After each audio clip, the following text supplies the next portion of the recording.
The Subcommittee on State Foreign Operations and related programs will come to an order.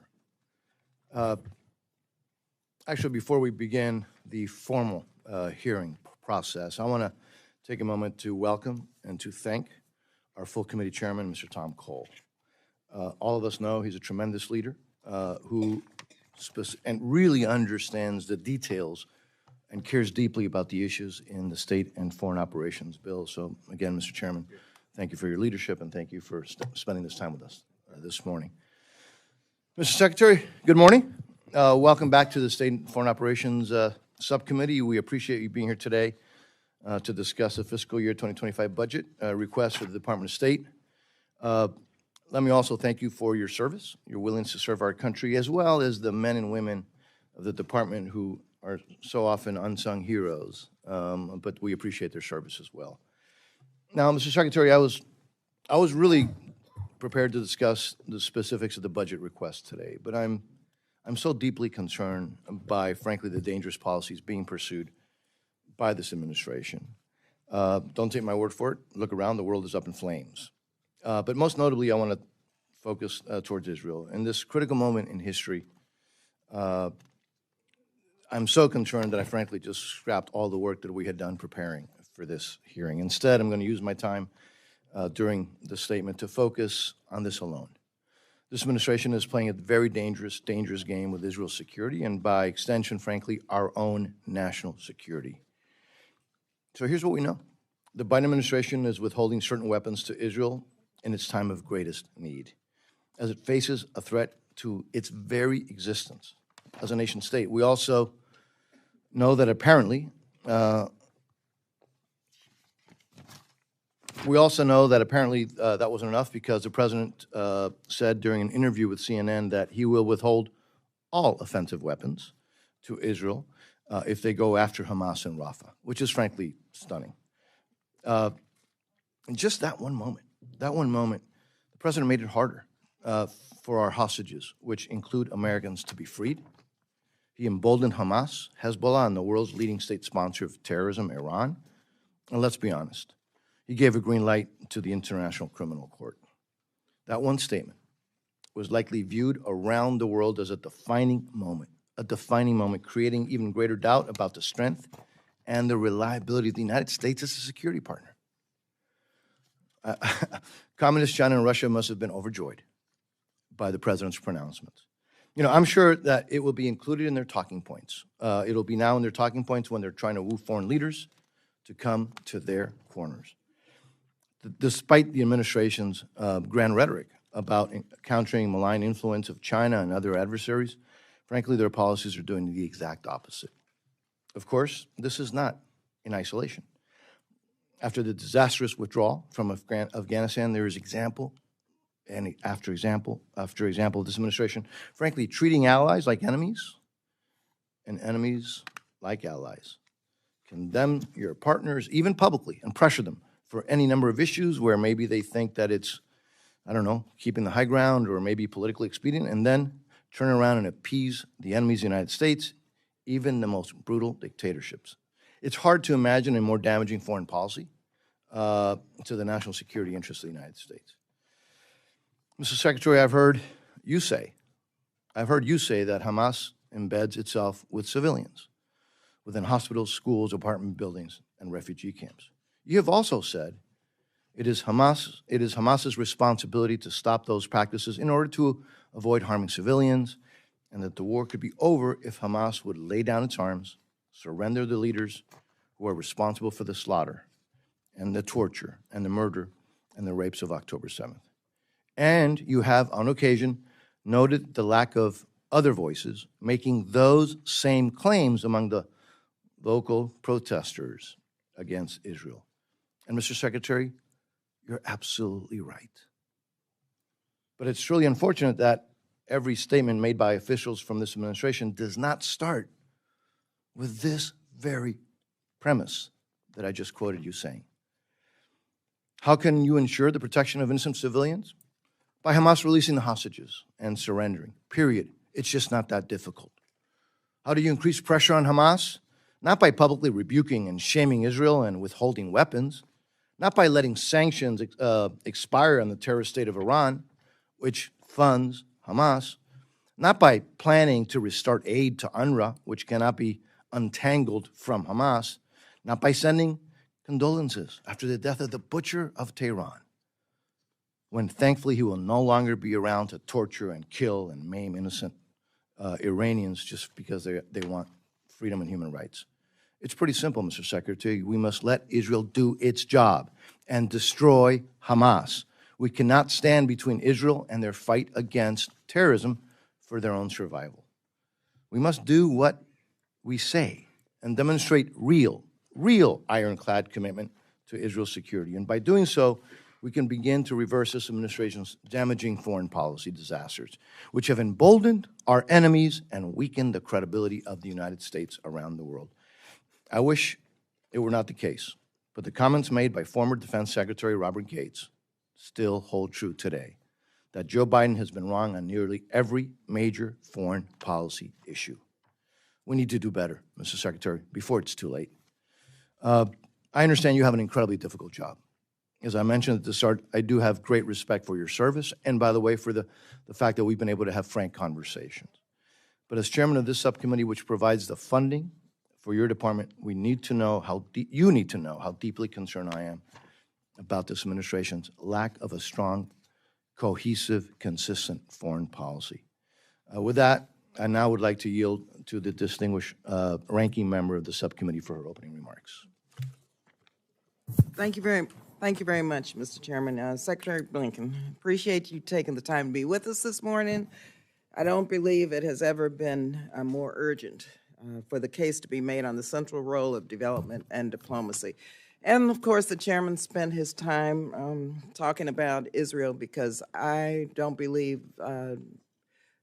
that the majority can defend this allocation, because the allocation is indefensible. And also, I'd like to hear in your testimony the whole issue of humanitarian assistance in Gaza, and the 35,000+ people who have been killed, and the strategies of Israel in terms of how productive these strategies have been into ensuring Israel's security also. The challenges of the 21st century, they can't be solved by one nation. Our president recognizes that these challenges require teamwork. They require alliances, and they require true partnerships. And that's why I am really just quite frankly appalled about the trends that we're seeing in the State Foreign Operations Appropriations Bill. The fiscal year 2024 House bill proposed a huge 15% cut from the prior year. We battled back to almost a 6% cut as the final level, but still face the greatest percentage cut across appropriations bill, the greatest. As of this hearing today, the House majority has told us that they plan to cut the bill a further 11% for fiscal 25. We have a problem, Mr. Secretary. The world will continue to get smaller.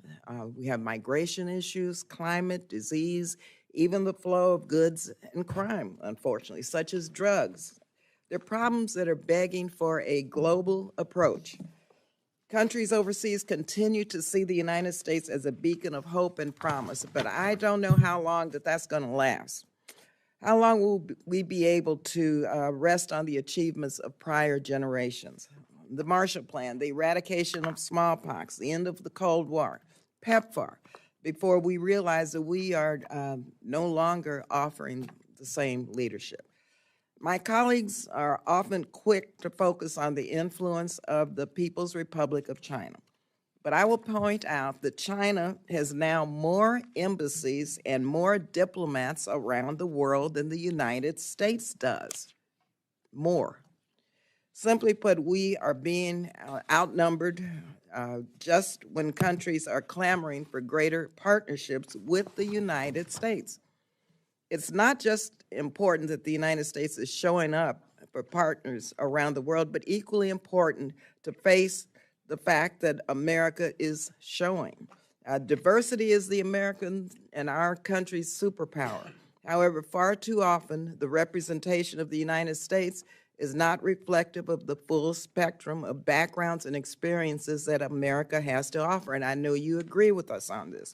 It's true for the workforce, but it's also true who the department works with.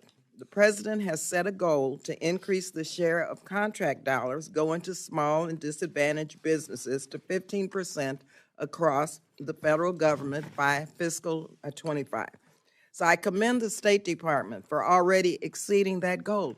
But Mr. Secretary, let me tell you, that obscures the fact that Black, Asian Americans, and Hispanic-owned small businesses are getting less than 2% each of State Department contracts. That's 2% each.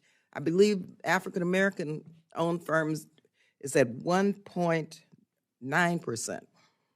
AAPI firms are at 1.45%, and Hispanic firms are at 1.9%. I'm a former 8A contractor, Mr. Secretary, in the 80s and 90s, and this is less than what was taking place in terms of contracting then. And so we have to understand and look at why these numbers are shockingly low. We've got to do a better job making sure that historically disadvantaged entrepreneurs get a larger share of the State Department contract. Members, Mr. Secretary, they're outraged, and so I intend to follow up, and I just wanted to let you know with a letter to the department asking you to outline the strategy to increase the share of contract dollars that go to all historically disadvantaged groups, and why Black and Asian American and Hispanic firms are being denied access to these contracts. Now, 20 years ago, after we first started talking about this three-legged stool of national security, diplomacy, development, and defense, we are no closer to bringing balance to that stool. In fact, we have never been so lopsided. The resources that we spend on defense dwarf the resources that we spend on our overseas presence, the pursuit of American interests, and our most basic partnerships to build a safer world. I'm sure that you see this every day. We over-rely on our military tools because that's what's available, meanwhile starving our civilian diplomatic tools. Our military understands this and is often the first to advocate for development and diplomatic tools that they see as necessary. However, successive Congresses have refused to make the investments needed to take the pressure off of military action. And now, once again, our diplomatic and development activities are facing the biggest cuts of any part of the United States government. We can't keep going on like this. If we're serious about confronting these challenges, then it must be reflected in our budget. Without sufficient development funding, we face a future struck by cycles of crises that require more and more humanitarian interventions and even military interventions and result in a less stable world. Secretary Blinken, you're currently crisscrossing the globe. You're listening to partners. You're hunting for joint solutions. And I'm sure getting an earful about United States policy. I'm eager to hear from you today what tools that you need, that the State Department needs to advance the mission of the United States and provide the leadership and partnerships of the world that the world, quite frankly, expects of us. What do you see as the cost of us stepping back and letting others fill the void? I see that everywhere in the world. What investments are we leaving on the table? The opportunities left untaken. What do you hear from our brave diplomats around the world and what they need to do their job? And I want to thank them for their service and their sacrifices, which they're making. And I want them to know that we do value their work in spite of these huge, horrific, terrible, deep cuts that are being proposed. So I look forward to our work together, Mr. Secretary, also with you, Chairman Diaz-Balart, and with all the members of this subcommittee to make the case for why this bill needs to invest more this year and in future years to serve America, to serve the American people, and yes, quite frankly, our entire planet. So thank you, Mr. Secretary, and I yield back. Thank you. Now it's a privilege and honor to yield to the chairman of the Full Appropriations Committee, Mr. Tom Cole, for his opening statement. Mr. Cole. Thank you, Chairman Diaz-Balart, Ranking Member Lee, Ranking Member DeLauro, and my fellow appropriators. I'm so pleased to be back with the State and Foreign Operations Committee. I previously served on this subcommittee, both with our distinguished Chairwoman Emeritus Kay Granger, Chairwoman Emeritus Nita Lowy, and the legendary Hal Rogers, Chairman Emeritus. So I know this committee is well stocked with talented people. Experience tells us that the work done before this committee is of critical importance to America's national security. Secretary Blinken, we appreciate your appearance before us today and your service to our country. There's no denying we're facing a time of increasing global disorder and rising threats to the security of the United States. We all know that historical analogies can be misleading, yet it is hard not to see haunting parallels between the conflicts raging across Europe and in the Middle East, and another dark time in world history, the 1930s. The disturbing echoes of that dangerous decade are certainly before us. In Europe, Vladimir Putin's warped dream of a new Russian empire has led to the unjust and brutal invasion of his democratic neighbor, Ukraine. In the Indo-Pacific, the Chinese Communist Party continues its efforts to undermine the rules-based order, threaten Taiwan, and seek Chinese strategic domination in Asia and beyond. And in the Middle East, Israel faces threats on multiple fronts, beginning with the horrific attack launched by Hamas on October 7th. Even now, the terrorist regime in Iran is using missiles and proxies to threaten Israel and the United States' interests across the region.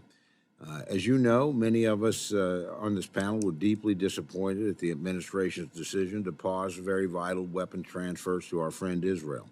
In my judgment, utilizing these weapons transfers as leverage over Israel's military decisions during this critical time is both dangerous and self-defeating.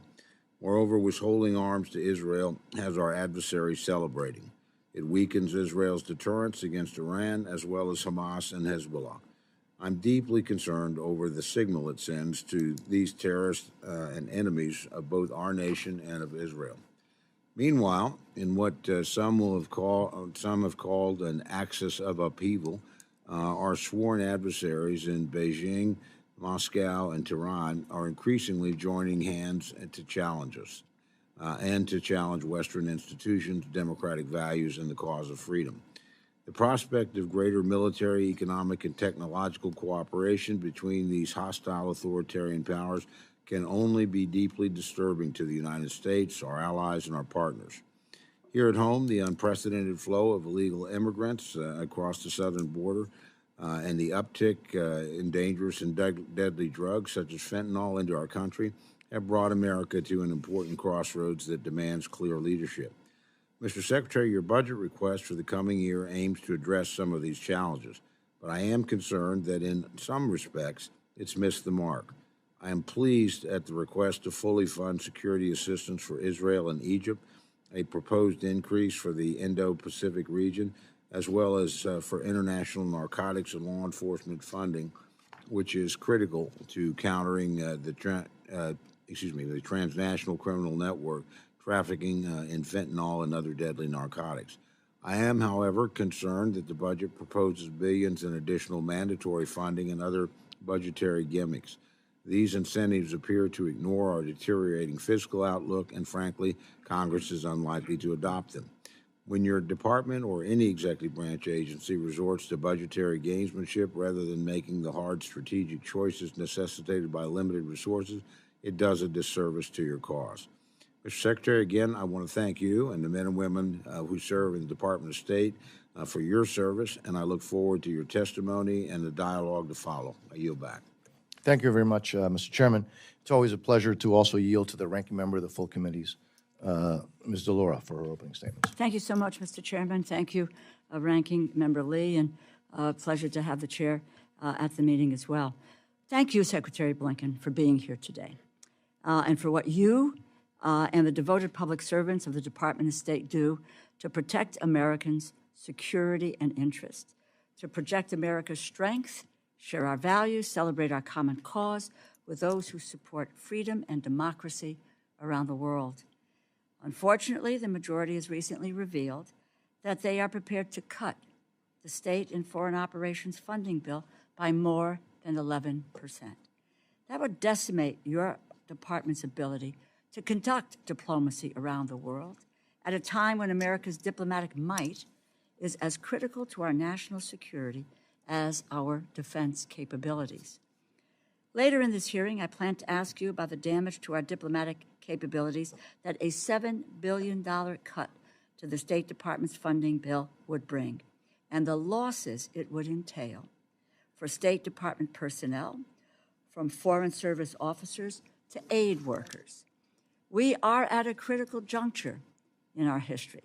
Wars in Europe and the Middle East have tested our nation's resolve. I was greatly disturbed and still am by the majority's lack of resolve to pass security and humanitarian aid for months while our allies waited. Our adversaries took advantage and humanitarian disasters unfolded. But thankfully, despite the majority's unnecessary delays, we did pass the supplemental security funding.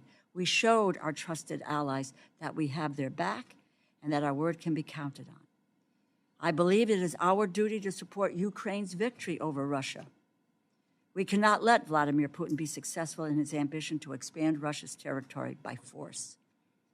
Of course, arms and munitions are not all we are providing Ukraine. The State Department is administering $9.5 billion in forgivable loans to support Ukraine's government, its energy sector, and other infrastructure, and its first responders, healthcare workers, and teachers. And I look forward to learning more about how you are working to ensure Ukraine's economic stability. And in the Middle East, while we must support Israel's defense against aggression from Iran and its proxies like Hamas and Hezbollah, the situation in Gaza is increasingly dire. 1.1 million Gazans, half its population, are on the brink of famine due to this conflict. We have a moral obligation to ensure that humanitarian aid appropriated and obligated by this Congress can reach Gazans, and we must ensure that this conflict does not spread. These are not just feel-good activities. They are central to the security of Israel, the United States, and the region for generations into the future. While the situation on the ground in Israel and Gaza is urgent, commands our attention, the State Department is also leading negotiations to secure the release of the hostages and must prepare for the future of this region. And I know you agree that planning with regional partners must happen now, and how we bring about a ceasefire and a peaceful end to this conflict. All of this takes resources. And even as these conflicts continue, the State Department is also focused on the growing influence of China throughout the world, as the State Department works to preserve the rules-based international order through diplomacy. Moreover, China is rapidly expanding its military and technological capabilities. The State Department's work is crucial to maintaining the United States' competitive advantage, and that work, again, requires sufficient resources. There is a small faction in this Congress that believes that we should put America first by building walls between us and the rest of the world. I strongly believe that we put America first by demonstrating the power of American leadership, that we have the strength and the determination and the heart to fight for the most vulnerable people, protect the freedom of our allies, and share American values around the world. I thank you for appearing before this subcommittee, and I thank you for your public service to our country. I yield back. Thank you very much. Secretary Blinken, as you know, your full written statement will be placed in the record. Obviously, feel free to summarize your testimony, as we said before. Thank you for being here, and now you are recognized, sir. Mr. Chairman, thank you very much. Always good to be with you. Chairman Cole, thank you for being here this morning. Ranking Member Lee, Ranking Member DeLauro, all of the distinguished members of the subcommittee, thanks for the opportunity this morning to testify before you. And thank you for the partnership that we have had to work to advance American leadership in a world at a time when it is so essential having that leadership in order to deliver on the priorities that actually matter to our people here at home. I think the need for U.S. global leadership and cooperation with allies and partners has never been greater. If we we're not engaged, if we're not leading, then we know someone else will, and likely not in a way that advances our interests and values. Or maybe even worse, no one does, and then you're going to have a vacuum that's filled by bad things before it's filled by good things. At the same time, we know that the very nature of the problems that we face, the greater multiplicity and a greater complexity, requires cooperation, coordination, work with allies and partners. That's more imperative than it's been in my time here as well. People's Republic of China is pursuing military, economic, geopolitical preeminence, challenging our vision for a free, open, secure, and prosperous international order. Russia's committing aggression not only against Ukraine, but against the principles at the heart of the United Nations Charter: sovereignty, territorial independence and integrity, independence, which are the very building blocks of global peace and security. In the Middle East, we've been standing with Israel in its efforts to ensure that what happened on October 7th never happens again, as we do everything we can to bring about an end to the terrible human suffering of Palestinians in Gaza and to prevent the conflict from spreading to other fronts. U.S. leadership is needed to address humanitarian crises elsewhere around the world, including in Sudan, Haiti. We've seen millions of people in many other places displaced and killed. We have to focus, and we are, on them. And also to address, as many of you said, the global issues that no one country can solve alone, whether that's food security, the changing climate, transnational corruption, the fentanyl crisis. Greed and hypocrisy of our democracy have been exposed. Free Palestine to free us all. Mr. Secretary. All liberation struggles are connected. You should be arresting Blinken, not me. You should be arresting Blinken, not me. We will not have disturbances in this committee. Mr. Secretary. Thank you, Mr. Chairman. But with the support of Congress, we can and we are approaching these challenges from a position of strength. Because of the actions we've taken, the United States is stronger economically, militarily, diplomatically than we were a few years ago. We've made historic investments here at home in our competitiveness, in our innovation, in our infrastructure. We've renewed our alliances. We built new ones and secured unprecedented alignment with key partners in Europe and Asia and beyond. We've delivered essential American aid to Ukraine, and we've called the international community to share the burden. For every dollar that we've spent in Ukraine, economic or development assistance, others have collectively invested 3 more. Now, I know there was doubt about whether bipartisan support for Ukraine and other urgent national security priorities could endure, but last month, Congress demonstrated to the world that we will not pull back when you passed President Biden's supplemental funding bill by an overwhelming margin. Our investment abroad does not come at the expense of our strength at home. Far from it. Most of the supplemental is being spent here in the United States, building up our own defense industrial base, supporting thousands of good American jobs. But we need to keep up this momentum. That requires a State Department budget that we fully resource so that we can actually meet the challenges of this moment. The FY25 budget the President's put forward, requesting $58.8 billion for the State Department and USAID, does that in 2 key ways. First, it funds the essential missions of our department and USAID. The budget will ensure that the United States continues to be the partner of choice for countries around the world when they turn to us and look to us to help them solve problems that they're trying to solve, but that are also profoundly in our interest to help solve.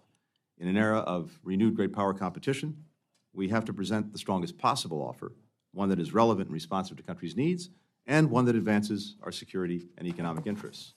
That's why we're requesting, among other things, $2 billion for a new fund to build high-quality, sustainable infrastructure around the world. Crucially, investments like these create jobs for Americans and expand markets for our businesses overseas. We're requesting resources for the World Bank. With $1 billion in U.S. funding, we can unlock another $36 billion in development fund capacity to direct to the top priorities of emerging economies. That's an enormous return on our investment and essential for competing with China around the world. The budget also includes $1.7 billion for international organizations, including the UN, APEC, the Inter-American Development Bank, to help shape them in ways that reflect our interests and our values. We're asking for $500 million to give more people around the world access to secure internet and digital technologies. Doing that will support the U.S. economy through the export of our technology products.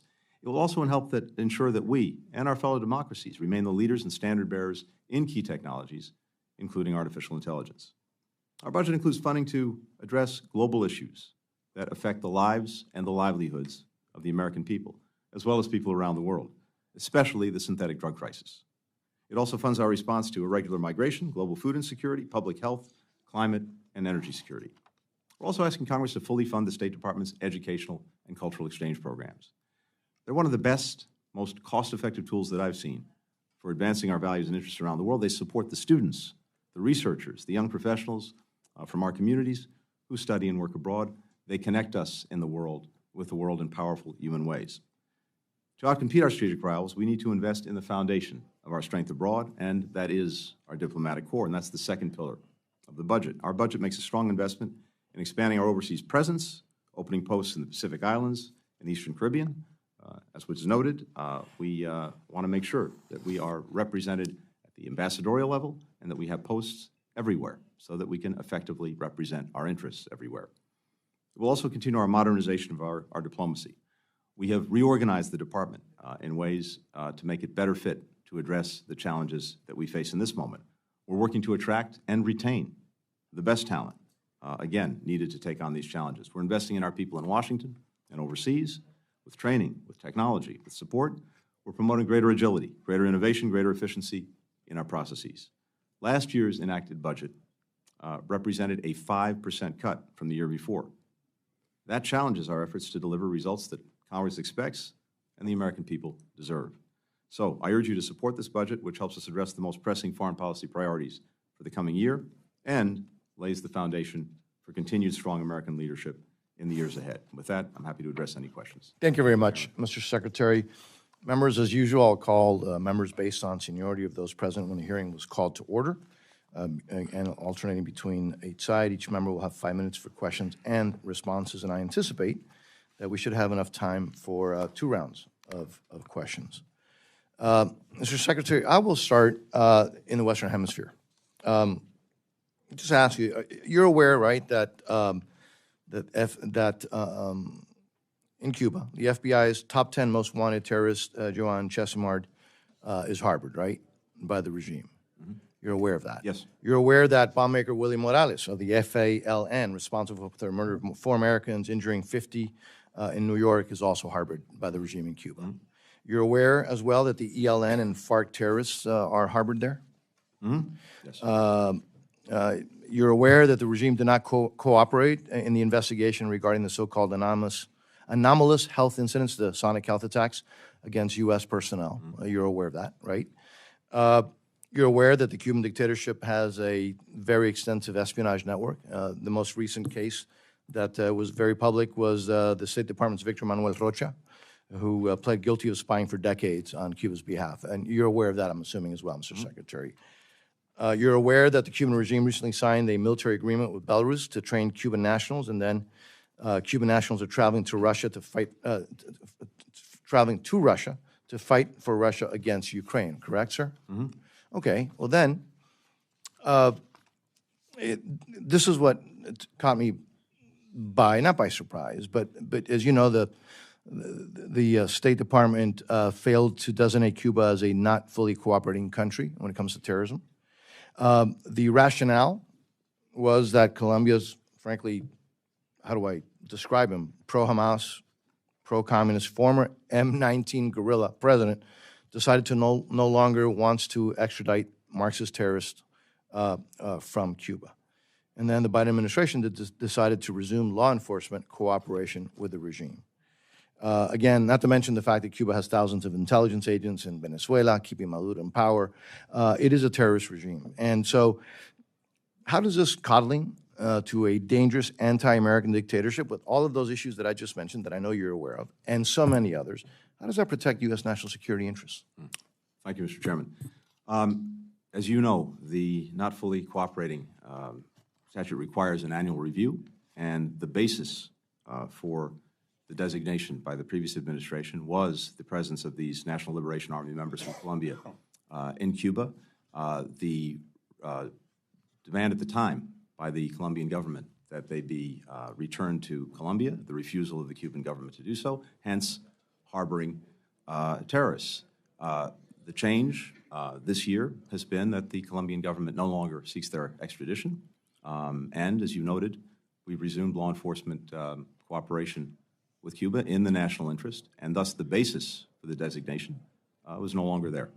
There are other designations, as you well know, for Cuba that remain on the books, and of course, all of the acts that you rightly cited, we continue to push back against, take steps against, wherever and whenever we can. But in this particular case, given the annual requirement, given the basis for the designation, given the changing facts, that's the determination we made. And Mr. Secretary, but again, as we mentioned in the beginning of this, my question, those are not the only terrorists that are harbored there, including folks who have murdered Americans. And in many cases, we have fugitives from justice who are being accused, indicted, convicted of crimes different from terrorism.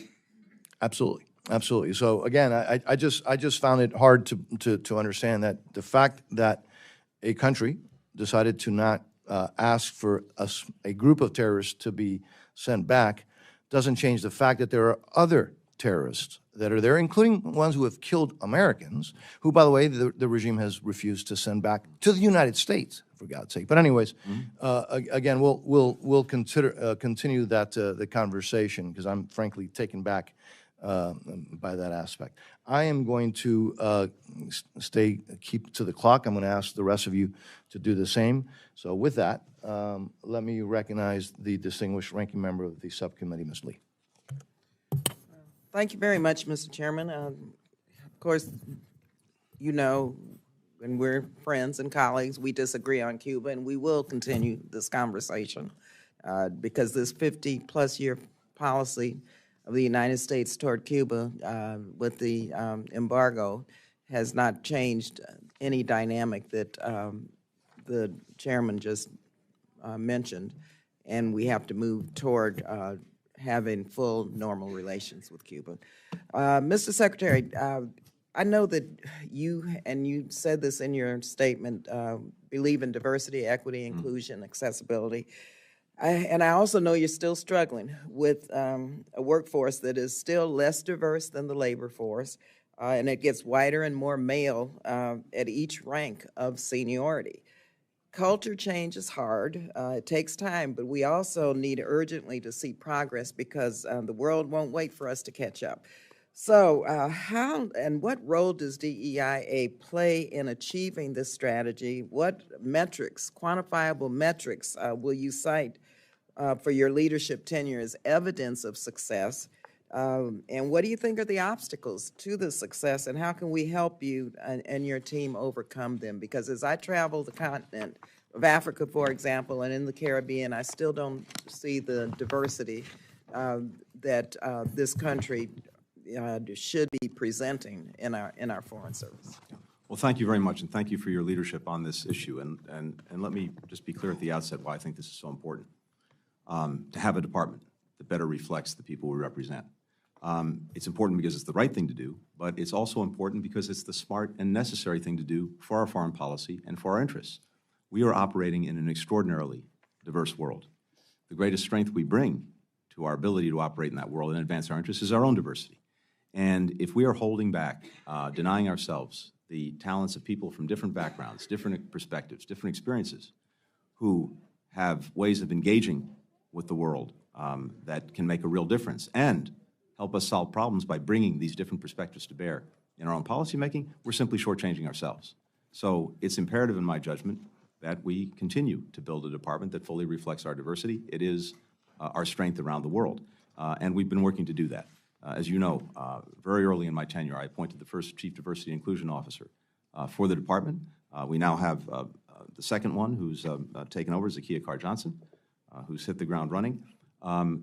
Our first Chief Diversity and Inclusion Officer and that office produced the DEAI strategic plan very early on with input from employees all over the world.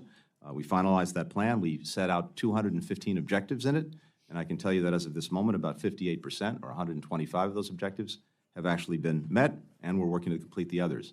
I believe we've shared that plan with you, but we can go over exactly where we are. We have DEIA as a function now of performance evaluations to make sure that people are focused on that as part of their responsibilities as they seek to advance in the department. I'd note, and I thank Congress for this, for the first time, we were able to get paid internships at the department, and that is a wonderful tool for opening the socioeconomic aperture to make sure, again, that we have a department that's better reflective of the country, and that includes making sure that we have people from communities all over the country, rural as well as urban, who are able to try try out the department through an internship, and then decide whether they want to pursue a career there. We have a quantitative baseline for the first time. In January of 24, we published the third year of demographic data in a public dashboard that's available to everyone. And the dashboard provides a detailed snapshot of every bureau, broken out by race, by ethnicity, by gender, by disability status, by grade, by rank, by a place of origin in our country. That will allow us, I think, to see clear trend lines over the next decade. And in terms of senior leadership selection, we have at the Deputy Assistant Secretary level and above, we've added new transparency to the process with clear criteria so that people can be clearly evaluated on the merits. Now, to your point, all of this takes time, and it's not Yeah, flipping but a light Mr. switch. Secretary, just very quickly, it takes time, but not 5 years, 10 years. We need to look, and you all need to look at new ways of breaking down these systemic barriers, because from what I've seen, first of all, retention is a problem. Yep. The cultural issues. That's an important point. Can I just say on that? You're exactly right, because it's one thing to recruit people and bring them in. It's another thing to retain them.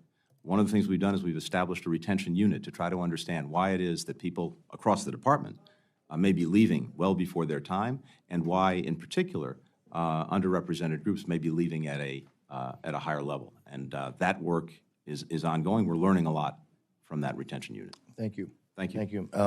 Now we will recognize the full committee chairman, Mr. Cole. Thank you very much, Mr. Chairman. Mr. Secretary, as you know, the People's Republic of China has repeatedly used economic coercion against the United States, our allies, and frankly, non-aligned countries as well. Quite often trying to extract a political advantage or trap a country in a debt trap, literally, in order to have influence over its behavior. That runs very much counter, obviously, to a rules-based international order. So I'm wondering what you and the department are doing to counter those kinds of activities, and frankly, do you have the tools that you need? I know my colleague, Mr. Meeks, and I, along with Young Kim and Amy Barrow of the Foreign Relations Committee, actually have legislation to try and give you more tools to deal with that. So could you tell us how serious you view the problem, and what weapons you have and are using, and what weapons you might need? Yes, thank you very much, Mr. Chairman. I think it's an important question and one we're very focused on. I'd say two things quickly about that. One is we want to make sure that wherever we can, we can create a better alternative for countries as they're looking at investment, because the main way that China exercises this coercion is, of course, by getting the leverage that comes through investments, including through Belt and Road. So we have done a tremendous amount of work putting together all of the resources and tools in our government, working with allies and partners through the PGI that the President established at the G7, Mineral Securities Partnership, and other things, to be able to effectively channel investment in places where it matters, so that we can effectively compete. For us, of course, the secret sauce is the private sector. We're never going to match, and we shouldn't match China dollar for dollar when it comes to state investment. Our job is to be a catalyst of supporter for private sector investment. And as we do that, I think there's no question that most countries would prefer to work with us. However, the other side of this is when you see, exactly as you've said, examples of coercion being exercised, using economic leverage that China has to get countries to do things that it wants geopolitically. A good example of that was Lithuania a few years ago. When Lithuania took steps in terms of its relationship with Taiwan that China didn't like, China tried to squeeze Lithuania. We came in, we worked with Exim to generate about $600 million in financing as an alternative to the money that Beijing was pulling out or threatening to pull out. We had a defense procurement agreement that DOD put forward that was very helpful as well in going to the Lithuanians. Commerce helped to support and move supply chains away from the PRC. And we mobilized posts around the Indo-Pacific to help Lithuania find new markets for the markets that were being taken away when China was trying to exercise this leverage. So I think there's actually a pretty good model there, a good model actually in the way Australia responded to economic coercion some years ago from China that we can build on. And we really welcome working with you to make sure that not only do we have the tools, but the tools are adequately financed so that we can come in and create the kind of resiliency. Last thing I'd mention is the European Union's also gotten into the game on this in a big way. They have important legislation so that if states are on the receiving end of economic coercion, the EU can come in and support them. Well, again, we'd like to work with you on that. So if there are specific things that you would need that we could be helpful with, I'd like to know. One quick question, there's probably not enough time, but obviously we've all been intrigued by some of the things I've read, at least, about a potential agreement with Saudi Arabia. Could you give us some sort of overview of where you are in those negotiations and where you hope to be? So we've been working, this goes back well before October 7th, working with Saudi Arabia and with Israel to pursue normalization between the two countries. This would be a game changer. It would be the first time that Israel has normalized relations with the largest Arab and Muslim country in the world in terms of its significance, and it would reshape the region and well beyond. We have pursued the work to try to get that agreement. It requires two things. It requires first some understandings and agreements between the United States and Saudi Arabia on security, on nuclear energy, and on defense cooperation. Those agreements, in principle, are very close to being able to be concluded. Now, of course, we will come to Congress with them when they're ready to be reviewed, but we could be really weeks away from being able to conclude them. However, in order for normalization to proceed, Saudi Arabia has made very clear that even with the agreements between us completed, they have to have two things. They have to have calm in Gaza, and they have to have a credible pathway to a Palestinian state. So we, of course, are working on both. We want to see both. Whether a government in Israel in this moment is able to engage on that basis, I don't know. What I do know is, until now, this has been a hypothetical or theoretical question for Israel. Assuming we complete the agreements between the United States and Saudi Arabia, that hypothetical or theoretical question becomes a real question that they will have to answer one way or another. Thank you very much. Thank you, Mr. Chairman. Yield back. Thank you, Mr. Chairman. Mr. Laura, you're recognized. Thank you, Mr. Chairman. Mr. Secretary, as I previewed in my opening remarks, I first wanted to ask you about the House, what I view as a misguided allocation for fiscal year 2025 and the impact on the State Department's critical diplomacy and development work. I was interested in the line of questioning with all the initiatives that we are talking about with regard to the State Department that need to be discussed and need to be worked on. I think at the foundation of that is what kind of resources does the department have to move forward. The recently announced top-line funding level for state and foreign ops for the appropriation bill proposes a nearly 12% cut. That's compared to the 2024 enacted level. It's on top of an almost 6% cut from fiscal years 2023 to 2024. Let me be extremely clear. Nearly 12% cut to the SFOP's budget is a staggering $7 billion. Billion with a B.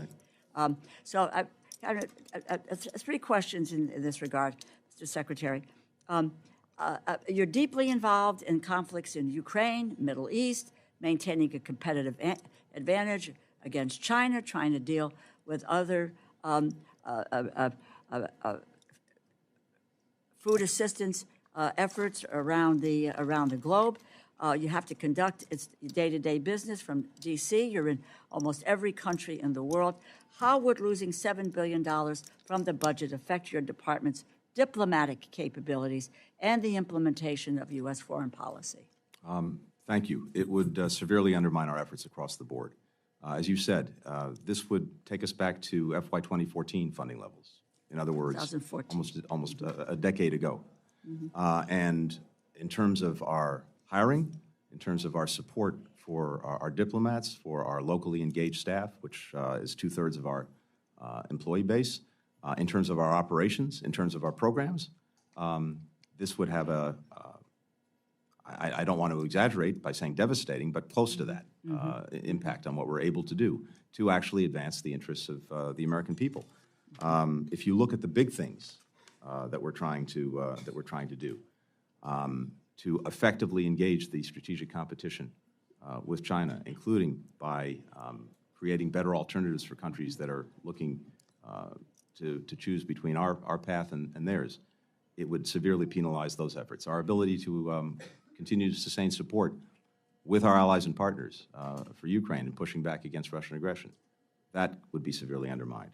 Our ability to address a wide variety of global challenges that have impacts here in the United States, including things like the fentanyl crisis, as well as irregular migration, as well as dealing with climate and food security. Would each and every one of those be affected? No, because we'd have to make incredibly hard decisions, but some of them inevitably would be severely penalized. But let me be even more parochial about it, just to cite a few examples. Embassy security. We're trying to have more embassies in more places to make sure that we're fully represented. We want to open new embassies in the Pacific Islands, in the Caribbean. We need to secure those embassies. We would have trouble sustaining the current security levels for our existing embassies if we had these cuts. And then if you insulated those security programs, well, then of course the cuts would have to be felt elsewhere. Our ability to expand our diplomatic presence would probably be cut. The exchange programs that so many in Congress I know support and appreciate would face significant cuts. We'd probably have something like 600 or 700 fewer IVLP participants, curtailing one of our most valuable tools to connect with people around the world. IDLP. This is the International Visitors Leadership Program. I'm sorry. Thank you. We would have, I think, we want to open new passport offices in this country, in different places, to respond to what has been historic demand. We would not be able to do that. I can go down the list, and we'll obviously provide this list to Congress in the interest of time.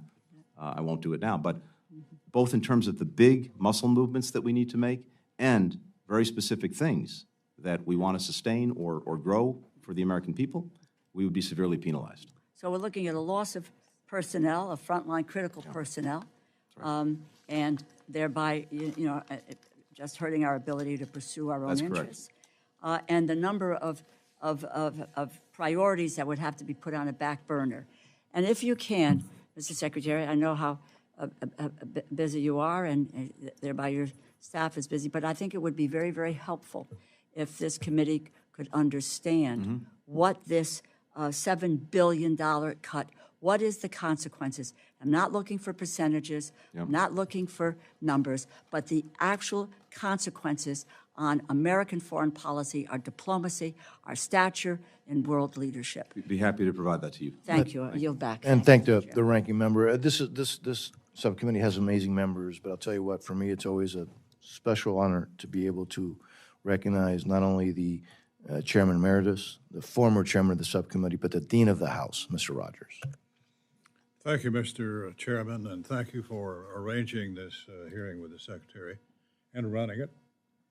And Ms. Secretary, we're delighted to see you. We thank you for your service.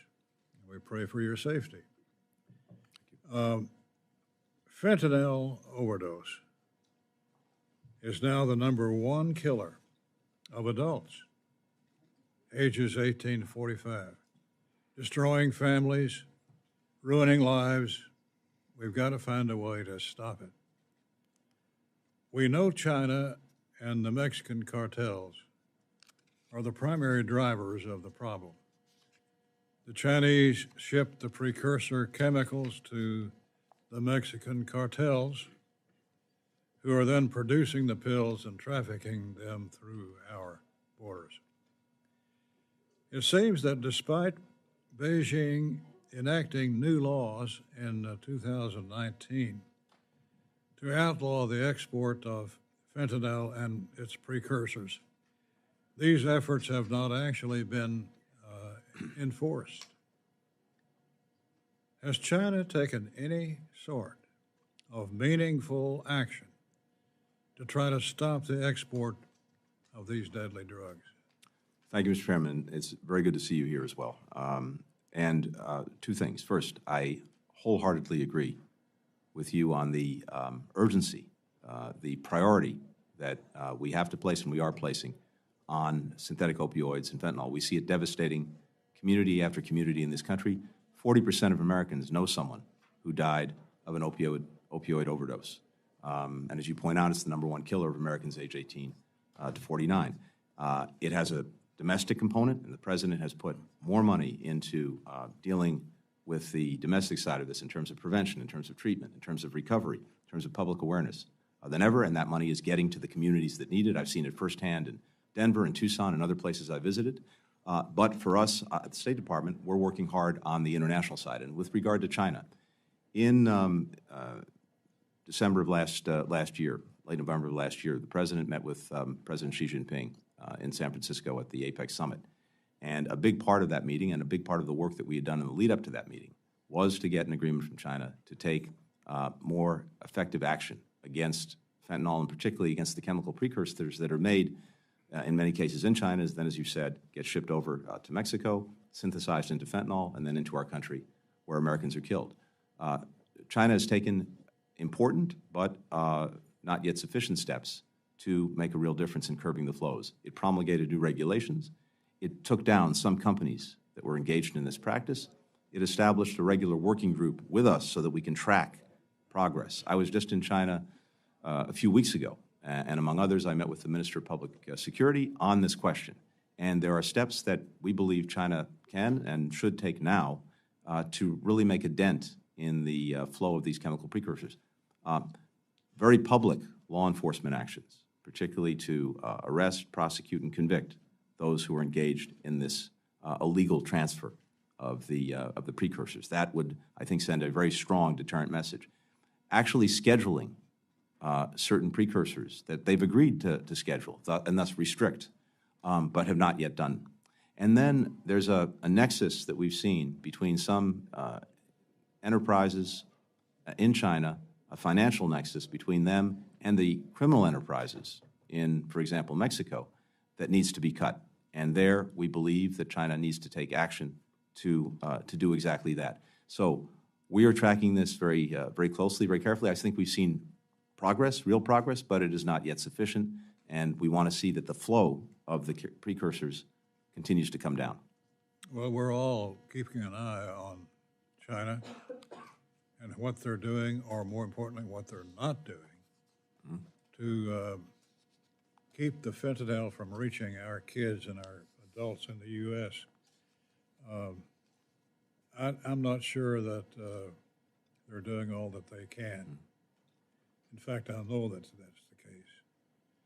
Your budget proposal, you're asking $1.56 billion for international narcotics control and law enforcement. That's a $166 million increase over the fiscal 24 enacted level. How do you plan to use those funds to help end this ongoing tragedy? One of the most critical things is continuing to build the capacity of partner countries as well as to strengthen our cooperation with them. I think Mexico is a good example of that. We've significantly increased our collaborative efforts over the last few years with Mexico to try to disrupt, dismantle, take down these transnational criminal organizations that are engaged in trafficking, as well as to deal with the financial networks. We have worked with them, for example, with information and support that's produced dozens of arrests of first and second tier operatives in these criminal enterprises. They've seized a record amount of fentanyl. They've disrupted production facilities, but all of that comes with our assistance, our support. So this is just one example of where the additional funds would allow us to further strengthen their own capacity to deal there. Second, the border itself. Very important that we deploy the most modern and effective technology in detecting efforts to smuggle fentanyl or other synthetic opioids into the United States. We have the technology. It's both the old kind, things like canines can be very effective, but also actual technology, screening technology. And we've seen that based on our best assessments, the overwhelming majority of the fentanyl that's coming into this country is coming through our ports of entry. And so deploying that technology on both sides, the Mexican side and our side, that can make a big difference. Thank you, Mr. Secretary. I hate cutting off the dean, but I apologize, but I feel obligated to do so, Mr. Chairman. If you insist. Thank you, Mr. Secretary. Ms. Ming, who I know is not upset that the dean went a little bit long, correct? You're recognized. Problem. Thank you, Mr. Chairman. Secretary Blinken, before I ask my question, I wanted to thank you and your team for listening to the concerns about extended passport processing times that I raised last year in this hearing. Since then, standard processing times have been reduced to 6 to 8 weeks, and expediting processing is down to just 2 to 3 weeks. My constituents and Americans all over the country have directly benefited from these improvements, and I urge you to continue to build on them heading into fiscal year 25 to continue to reduce passport and visa wait times for all of our constituents. My first question is, the fiscal year 25 budget request focuses on advancing peace and security in the Middle East. As we sit here, 124 hostages are being held by Hamas in Gaza, including American citizens. Today marks 228 days that they've been in captivity.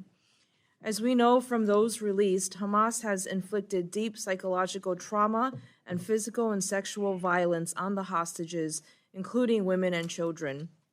Many require immediate medical attention, but Hamas still has not allowed the Red Cross to conduct a medical visit and instead releases sign-of-life videos as propaganda. Many of us here have met with the families of the hostages, and I believe we can all agree that we need to bring them home now. How does the budget help the department increase pressure on Hamas and its allies to release the hostages and bring them home? We share your conviction and commitment that bringing hostages home is our top priority. And like you, I've met with the families of these hostages many, many times. And it's important that you point out that among the hostages are American citizens, and my first obligation is to our fellow Americans. And so we've been determined to try to bring them home, and we've been working on this every single day since they were taken. You're right as well that the International Committee of the Red Cross has not been able to get in to see them. This is something we've also worked on in the Gaza environment. That's a challenge, but we would like to see that in the interim happen. But the most important thing would be to get their release immediately. I think we've been very close to being able to get a ceasefire and hostage release on a couple of occasions. We continue to work on that. I think it is the fastest way to get the hostages home, get conditions changed in Gaza so that much more humanitarian assistance can get into the people who so desperately need it, and also create the foundation upon which to build, hopefully, a more durable, lasting, peaceful, and secure solution. So we continue to drive at that every single day, but to date, at the end of the day, when it's come down to making a decision, Hamas has not agreed to do what's necessary to get an agreement. But we continue at that, including with Egypt, Qatar, and other parties that have been helpful.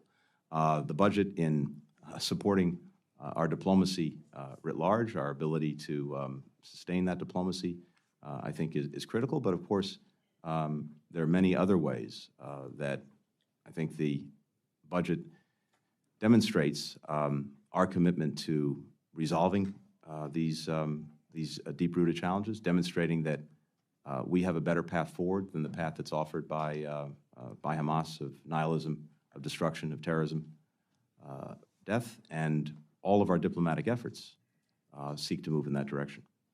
Thank you very much. And I wanted to quickly mention yesterday's CNN report that Egyptian mediators changed the text of the latest hostage deal at the last minute. Egypt is also refusing to allow more humanitarian aid into Gaza by opening the Rafah crossing, despite Israel's request to do so. Wanted to hear your thoughts about the accuracy of the reports and your assessment of Egypt's motivation for derailing the hostage negotiations, and what can the State Department do? Well, two things. First, Egypt's been a critical partner in this effort in two ways. Critical partner in the effort to find an agreement on a ceasefire and hostages.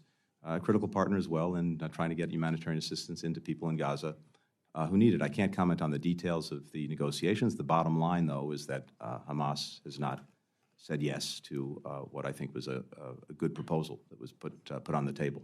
And then with regard to humanitarian assistance, there is we have a deep concern about the Rafah gate, which I endeavored and President Biden endeavored to get open in October so that assistance could begin to flow into people who need it. That gate is closed. I think there are two things that are going on. One is, yes, it's important, I think, politically for the Egyptians to show that they are a critical actor in providing assistance. At the same time, because of combat activities near and around the gate, the environment for bringing the assistance in is really challenged. And so we need to find a way to make sure that the assistance that would go through Rafah can get through safely. But we do strongly urge our Egyptian partners to do everything that they can on their end of things to make sure that assistance is flowing. What we don't want to see, and it's part of what we're seeing, is a reversal of the situation that we had where aid was not getting to the north where it was so desperately needed. We've got new gates and new access points open in the north, Erez, Zakim, others, things flowing in from Ashdod, only to have the south, which has been the critical hub for humanitarian assistance, be shut down in part because of the ongoing operations in and around the gate. So we're working on that every single day. Thank you. Thank you. Mr. Carl, you're recognized, sir. Thank you, Mr. Chairman. Thank you again, Mr. Secretary, for joining us today. I always find conversations with you to be quite interesting. Last time when you appeared before us, this committee, which was last year, obviously, we discussed President Lopez Obrador's military invasion of the Vulcan Material Company's port in the property of Mexico, and we had quite an extensive conversation. I talked about my trip into Mexico, into Central America, trying to understand what's going on there. And of course, things have not changed much. But as you know, the military has since left after taking it by military force. And the president has continued to harass Vulcan and is actively threatening to steal the company's land to access that port. It's a deep water port that Vulcan actually built. They spent their own money, $1 billion worth of investments to build that port. And now Mexico's just going to take it. It is the image that we're given here. Last year we agreed these type of actions would have a chilling impact on the bilateral relationship and future with U.S. investments in Mexico. Considering the ongoing situation, what message would you send to the president and the next president of Mexico and the U.S. business community? Thank you very much.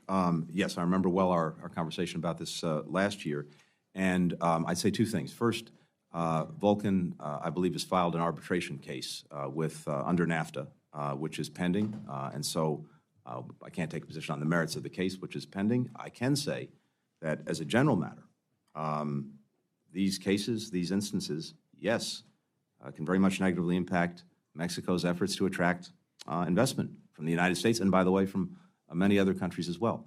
So we think it's very important that Mexico take that into consideration because it will have an impact on what they seek to do, which is to bring in more investment. But on the particular matter, let's see where the case goes before the arbitration panel. Well, and as you say that, American-based companies are losing a lot of money. What was mined or what is being mined from that facility is building roads here in America. It's very important in our infrastructure. And I know this administration has put a lot of emphasis on infrastructure. That's right. Why do we not support our American businesses more? Why aren't we letting the avocados and the fruits and vegetables sit at the border for a little while and let them figure out time frame? Because waiting a year, 2 years, 4 years for a court to work it out is not working. It's not working at all. My hope and expectation would be that precisely because we tried to put, I believe the previous administration put processes into NAFTA, the revised NAFTA, that would enable it to look at these kinds of cases and act swiftly on them, not bottle them up for years. I think you're exactly right. It's imperative that happens. But there is a mechanism, there is an understanding about how we try to resolve these disputes, and that should play out, but it should, I agree with you, play out quickly. Meanwhile, we have our diplomats all over the world engaged every single day in commercial advocacy, commercial diplomacy, trying to resolve disputes, trying to make sure that our businesses, our workers are being treated fairly around the world. It's a critical part of their mission, and whether that's in Mexico or any other place around the world, where the United States and our businesses are engaged. That's what our folks are there for every single day. And we, of course, will look at whatever measures are appropriate to try to make sure that we're being treated fairly with a level playing field. Well, if the president of Mexico will do this to Vulcan Materials, they'll do it to anyone. And I highly encourage business communities in America that's looking at doing business down there to stop and think, because they may be next. Thank you. With that said, Mr. Chairman, I yield my time. Well, thank you, Mr. Carl. Thank you for bringing this up. Look, this president of Mexico is acting less like an ally and more like an adversary. And so thank you for bringing that up, sir. The gentleman from Florida, Ms. Frankel. Good morning. Thank you.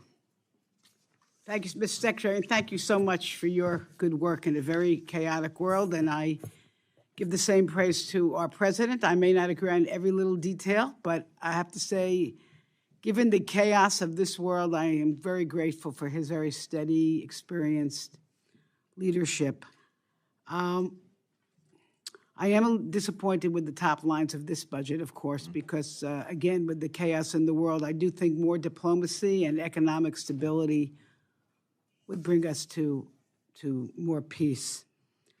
I was in a meeting yesterday with 6 women ambassadors from around the world, including from Ukraine, including from Saudi Arabia, Lithuania. I'll try to think of the other ones, and Ireland and others.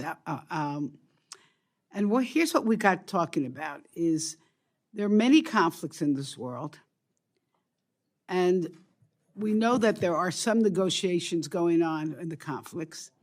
And to our dismay, in talking to these ambassadors, what they were relating to us is there are very few, if no women, at the negotiating table. The ambassador from Saudi Arabia told me she's been the only woman at the table. And, number one, we know research shows that when women are part of the negotiations for peace, much likely that a treaty will last longer. But number two, we do bring a very different perspective. And so what I would like to hear from you is, what are the various conflicts around the world that we're actually participating in peace negotiations, and where are the women?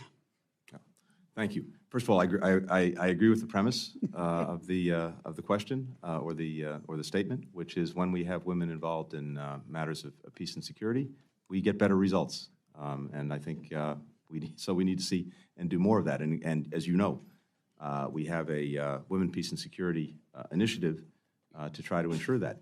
But if you look around at the conflicts that we're working every single day to resolve, to bring to an end, particularly many, alas, in Africa, whether it's in Sudan, whether it's the DRC and Rwanda and the Eastern Congo, whether it's challenges in Ethiopia. Well, our Assistant Secretary of State for Africa, Molly Fee, is leading many of our efforts in those situations. We have a number of senior diplomats who are engaged around the world every day in trying to bring conflicts to an end. And I could go down the list, and I'm sure that you would find women who are critical leaders in those efforts. But again, I think the initiatives that we have to make sure that there is greater participation, engagement, involvement from women in dealing with these challenges, that's very much part of what we're doing. We have a strategy. We have an update that is being sent forward. Actually, we sent forward last year on that, and it reaffirms our commitment to elevate women's meaningful participation and protection on the other side of things as critical elements of our foreign policy and conflict prevention and conflict resolution. Okay, well, let me and I know there's so many stressors, but I want to respectfully suggest that the State Department and the administration make more efforts to get the women at the table. I mean, it's really embarrassing or disappointing, I would say, when we heard that negotiation. Incidentally, the ambassador of Saudi Arabia did recount to us almost exactly what you told us this morning about the negotiations. So hopefully you're all on the same page there. But it was very disappointing when she tells us that when you're all sitting down to talk, she was the only woman in the room. Should be a non-starter. So we're going to urge you to do better with that. We're going to have another round. Is that right? Yeah. So I want to talk about a film I saw last night called Screams of Silence, it's about the sexual violence committed by Hamas. I will say this. The last time I almost ran out of a movie, it was one of these horror movies that but this was those things are make-believe but this was real. What I saw and heard last night was so horrifying, really, I could barely sit in my seat. And we didn't even see the pictures. We just saw the interviews. I'm going to talk more about that, Mr. Chair, when we do the second round. Well, thank you. Thank you so much. Mr. LaTurner. Thank you, Mr. You're recognized, sir. Thank you. Thank you for being here today, Secretary Blinken. I'm sure you're aware of the growing problem throughout Southeast Asia of scam compounds, often run by Chinese organized crime groups that are targeting more and more Americans every year. These fraud factories, which are increasingly prevalent in Burma, Cambodia, Thailand, can contain thousands of individuals who are trafficked, held against their will inside these compounds, and then forced to help perpetrate online scams referred to as pig butchering, where they develop a relationship with their victim and then push them into investing in fraudulent cryptocurrency apps or platforms. A recent estimate found that global losses from this type of activity have exceeded $64 billion. Can you share what the State Department is doing to combat not just this ongoing fraud, but also the human trafficking that contributes to it? Thank you, and thank you for putting a spotlight on that, because it's something that is of deep concern to us. We have a comprehensive whole-of-government effort to combat trafficking persons and to combat different manifestations of that, including these scam factories. Literally, and this is something that the State Department helps lead, we have every relevant department in the government coming together, using its resources and doing it in a coordinated way to combat trafficking and to combat these different manifestations of it. And there are significant resources that go into that. There is a very significant effort to help countries develop the capacity themselves to push back against trafficking, to bring traffickers to justice, to help the victims of trafficking. And so building their capacity is critical. Law enforcement collaboration and cooperation is vital to this. Sharing information, of course, we have an annual trafficking in persons report that we put out that looks at countries, country by country, to see what they're doing or not doing, and what more needs to be done to get at the heart of this. But there's a very significant effort underway to deal with that. Are you seeing the needle move on this particular issue? We see it move in individual countries. I think, it's there are a number of countries, and the report makes this clear, where we've seen genuine, effective progress. There are other countries where we've seen backsliding or no progress, and the report lays all of this out. Right. Recently, Amnesty International in Nigeria stated that over 1,300 people have been killed just in Plateau State alone since December, when the horrible Christmas massacres killed over 200 people, mostly Christians. The U.S. Commission on International Religious Freedom, in its recently released annual report, noted a study saying over 8,000 Christians have been targeted and murdered for their faith in Nigeria, most of them in the North and Middle Belt. These targeted killings have been increasing year over year, and especially now at such an alarming rate that it's hard to see how these militants are not operating with some degree of impunity. Secretary Blinken, since you removed Nigeria from the country of particular concern list in 2021, the USCIRF has recommended Nigeria be placed back on the list, and every year since, and has condemned its removal. The USCIRF has affirmed that government toleration of egregious, systematic, and ongoing violations of religious freedom is the standard for CPC status, and they make it very clear that Nigeria meets at least that standard. Given the horrendous targeted violence in the country that is at least in significant part motivated by religious factors, given these factors, why has the State Department for every year failed to follow the USCIRF's recommendations regarding a CPC designation? First, let me say this. For us, defending religious freedom around the world is a foreign policy priority. And we are leveraging the global footprint that we have, our presence around the world that we want to sustain, to focus on cases of concern, to push back against repressive discriminatory laws, policies, and practices. Much of this is highlighted, as you mentioned, in the annual report that we do, and this is at the heart of our efforts.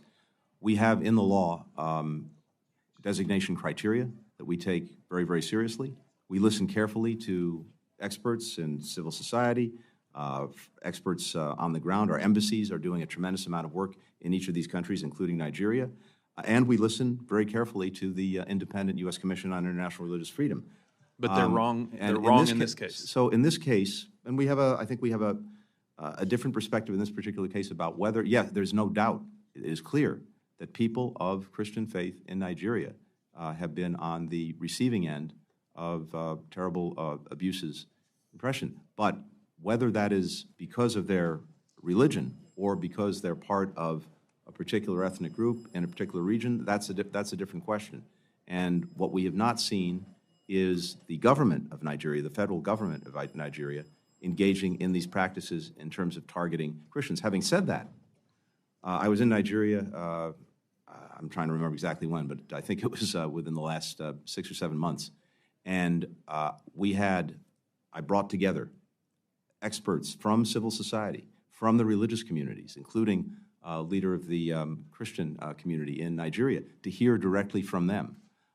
We talked to the government about the imperative that even if things were not being done at its behest or its acquiescence, that it take stronger action to protect people, and notably Christians who were, whether or not it was because of their religious status, being persecuted. And so this is something we're very focused on, irrespective of the designation. I'm out of time, but I would hope we could find common ground at least on the special watch list designation. But I look forward to talking more about this. Thank you, sir. Thank you. Ms. Torres. Thank you, Chairman, and good morning, Mr. Secretary. It's good to see you. When you came before the subcommittee last year, we spoke about the administration's goals in Central America to help stem the number of migrants, specifically the young people at our southern border, by ensuring that they have safety and opportunity to thrive within their own countries. Since that hearing, I'm very happy to see the steps that you have taken in the Northern Triangle, including progress on diplomatic appointments, as well as publicly naming corrupt and undemocratic actors. I want to encourage you to continue to work with U.S. Treasury to not only remove their visas, but freeze their assets so that we can make some real change in the region for those young people to be able to see a future that includes democracy and improve their lives in the region. Guatemala, in particular, faced a coup attempt last year, and now a step toward building an independent judiciary. The appointment process for many key judicial posts this year. Mr. Secretary, we must prioritize those governments who are our true partners, committed to democracy and investing in their own people to help build a better future for all of the Americas. Mr. Secretary, you have asked this committee for increased funding for the Western Hemisphere. It's a tough request, given, from my point of view, that we continue to see Russia continuing to run a mine in El Estor. Right now, there are hundreds of military and police officers that are seeking to once again commit brutal crimes against 29 families that remain there. 29 families of the families that were burnt out of their community. Most of them are indigenous people. These are the young people that we see at our southern border. The last time they unleashed violence on this group, they utilized our own military equipment, JA Jeeps, that I had specifically requested that we remove from the region. So how will this funding be used responsibly to address the root cause of migration from Central America and continue to support the young people, but not continue to support old regimes like Giammattei, like Jimmy Morales, the past ghosts of violence, and give this new administration an opportunity to thrive and make the change that is necessary. Thank you very much. As it happens, I was in Guatemala just a few weeks ago. Thank you for that. And had a very good visit there. I'm impressed by the work that President Rebelo and this administration are doing, and it's something that we strongly support and will continue to do. Second, I think we've seen when it comes to tackling root causes, because primarily, not exclusively, drivers of irregular migration, which is at historic levels around the world, and of course in our own hemisphere as well. One of the main drivers is a lack of basic economic opportunity. And if people can't put food on the table for their kids to eat, they will do anything and go anywhere to try to make sure that they can do that. One way at getting at this is actually creating greater opportunity. Vice President Harris has led a very significant effort over the last few years to generate significantly more private sector investment in the so-called Northern Triangle countries, in Guatemala, Honduras, El Salvador. And we've seen an increase of about $4.5 billion of such investment. That is going to create, and is already creating, new opportunities, new jobs, so that people actually have the choice to remain in their own countries. Of course, at the same time, we're doing other things to include expanding legal pathways to this country to take pressure off the border. We have safe mobility offices so that people can make determinations in their own country whether they are legally entitled to come to the United States instead of coming to the border to do that. But I think the root causes piece, it takes time, but it is fundamentally the best way to get at it because, again, if people are experiencing conditions. I want to interrupt you for a please go moment ahead. because I cannot let you walk out of here without mentioning Jose Ruben Zamora and the fact that he continues to be in prison, in a Guatemalan prison, simply for speaking truth to power about the corruption and these corrupt actors. The Attorney General continues to thrive in the region, and I'm not sure how much more we can do to ensure that this action from the Attorney General is reversed. Angelica Coy Chuck, she's a Mayan elder. She was recently sentenced to 75 years in prison. She still has multiple shrapnel on her leg. She has been refused medical attention. This is a woman from El Astor, where, again, the government continues to work against indigenous people that are simply trying to farm and live another day in their own country. I yield back. Thank you. Thank you, Mr. Torres. Mr. Susquehanna. Thank you, Chairman, and thank you, Secretary Blinken, for being here with us today. Like many of my colleagues here, and this has been briefly touched on, I'm incredibly concerned about the ongoing war in Israel and what appears to be a shifting position from the administration regarding our steadfast support for our greatest ally in the region. The National Security Supplemental included significant assistance for Israel. Does the administration remain committed to spending every dollar appropriated for Israel in the supplemental? Yes. Can you please elaborate on that? No, happy to. Yes, simply put, yes, every single dollar in the supplemental that Congress passed will be spent. And let me share a few things. First, no one has done more or will continue to do more to ensure Israel's defense than the President of the United States. He was there in the days after October 7th, the first American president to be in Israel at a time of war. We deployed significant assets to the region to prevent other fronts from opening and Israel being attacked from other places, including from the north in Lebanon by Hezbollah or by Iran. More recently, when you had this unprecedented attack by Iran on Israel, the first direct attack from Iran to Israel, for the first time in history, the United States participated actively in Israel's defense, and of course we brought together a coalition of countries to thwart that attack, which happened very successfully as a result of the efforts that we undertook. And we've tried to make sure that Israel has what it needs to defend itself against the threats that it faces, not only from Hamas, but Hezbollah, Iran, the Houthis, various Iranian proxies. I appreciate that. But when it comes to, I think, the case that you're referencing, I'm happy to address that as well. Yeah, I mean, I was in Israel, and just a few days, less than a week after I came back, that's when Iran launched the attack. So this is obviously fresh in my view of coming back there, learning about the situation on the ground. You're right, it was the attack directly from Iran, not through just the proxies, was not expected. And when that happened, obviously that raised the concerns on this. What raises concerns as well is obviously the administration's decision to withhold arms to our ally as conditions to strategy by Israel in terms of this conflict. So in the future, would you commit to work with Congress on any withholdings from congressional appropriated dollars and arms?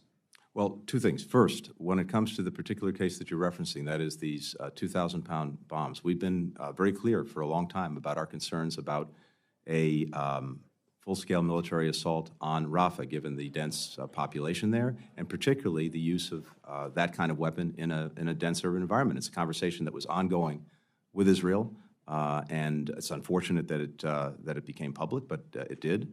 But we have an ongoing conversation with Israel about this and about our concerns about the use of these particular weapons in that particular way in that particular place, and those concerns remain. But the other assistance that we've been providing for Israel's defense continues and will continue because, again, the President's determined that Israel have what it needs to defend itself. At the same time, we're deeply committed to trying to ensure that people are better protected in Gaza, people who are caught in this crossfire of Hamas is making, that the humanitarian assistance they desperately need gets to them.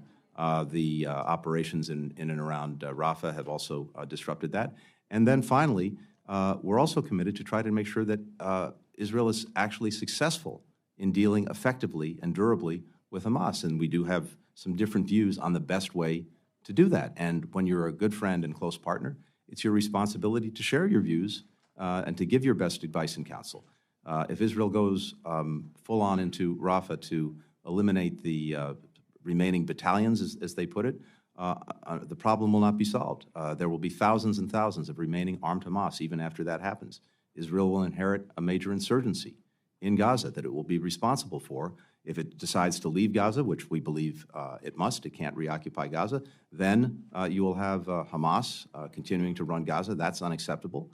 Or you'll have total anarchy and lawlessness. That should be unacceptable. The existence of Hamas is unacceptable. Yes, so there needs to be a concrete plan that does not involve Israel's reoccupation, does not involve Hamas continuing to rule Gaza, does not involve lawlessness and anarchy. And we want to see such a plan come forward from Israel. We've been working on one with Arab partners for months, but it would be imperative because otherwise, again, they are not solving the problem that we both want to solve. We have other ways that we've shared with them at more effectively getting at Hamas and also doing it in a way that lessens the danger to civilians who are caught in this crossfire. Well, Mr. Secretary, this Congress was clear on that vote on our desire and intention to support Israel in defending itself, and wiping out Hamas is they rightfully have to do, and the world will be a better place without Hamas. And I appreciate your commitment to use every dollar allocated by this Congress for our close friend and ally Israel as they fight this horrific war in the Middle East. Thank you. Thank you. Mr. Edwards. Thank you, Mr. Chair. Secretary Blinken, it's an honor to meet you. Thank you for being with us today. During my recent trips abroad, I saw firsthand how state-run agencies aim to push propaganda and silence free speech. The State Department spends millions combating disinformation. $12 million in 2024 at the Global Engagement Center, to be exact. On page 28 of the Congressional Budget Justification for fiscal year 2025, your department's asking for an additional $1.5 million to counter CCP propaganda and disinformation under the public diplomacy line item for the Global Engagement Center. Why is $12 million not enough, and can you give this committee a little bit of a perspective in how those funds are going to be deployed? Yeah, thank you. No, thank you very much. So the Global Engagement Center, this is the only part of our government that is singularly focused, dedicated to coordinating our efforts to counter foreign propaganda, misinformation, disinformation.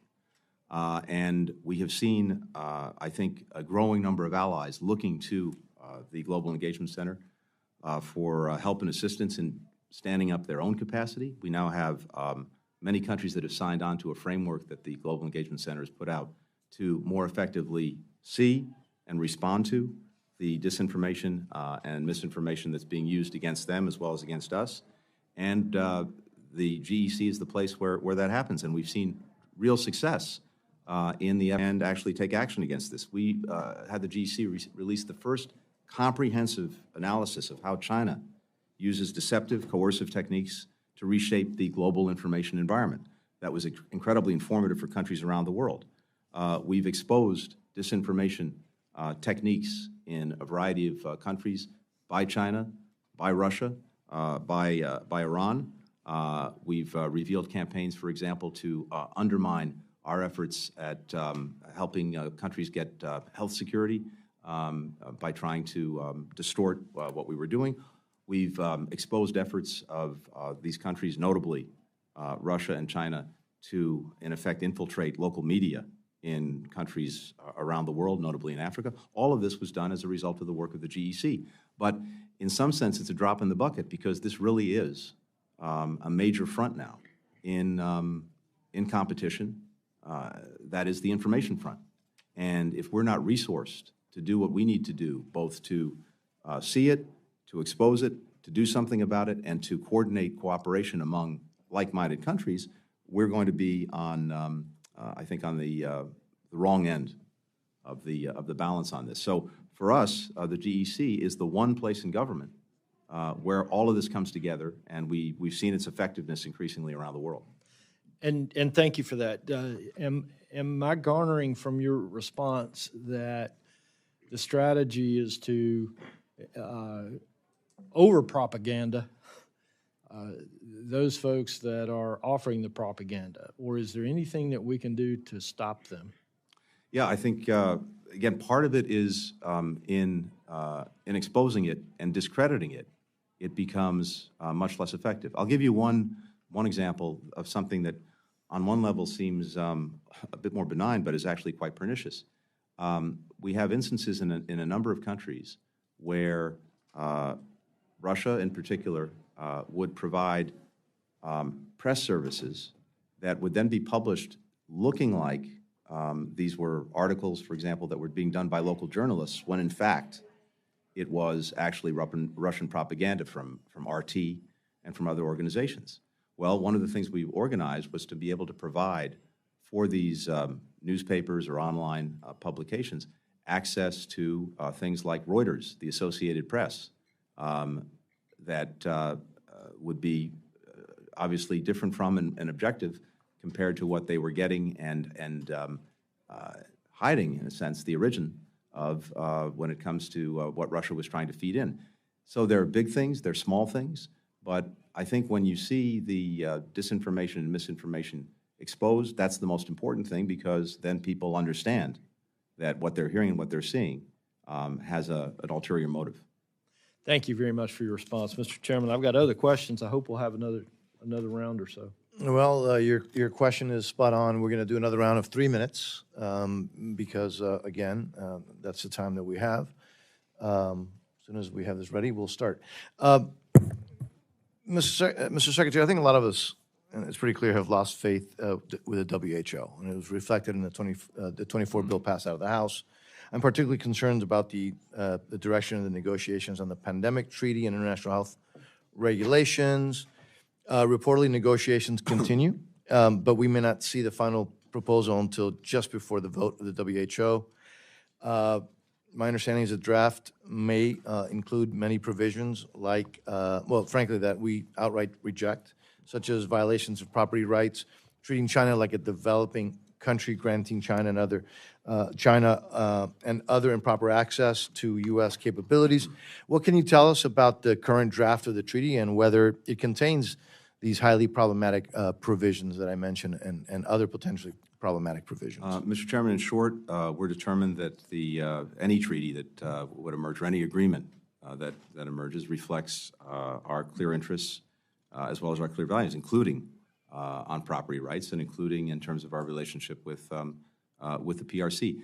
I think where it currently stands, is that it seems very unlikely that negotiations could conclude successfully in the next days. There's not consensus. We've been trying to build that consensus, reflective of those interests that you cited, but also the interests of many countries around the world in making sure that we're better prepared for next time. They're better prepared, that they have their own capacity to detect, to deal with, and is necessary to produce things like vaccines.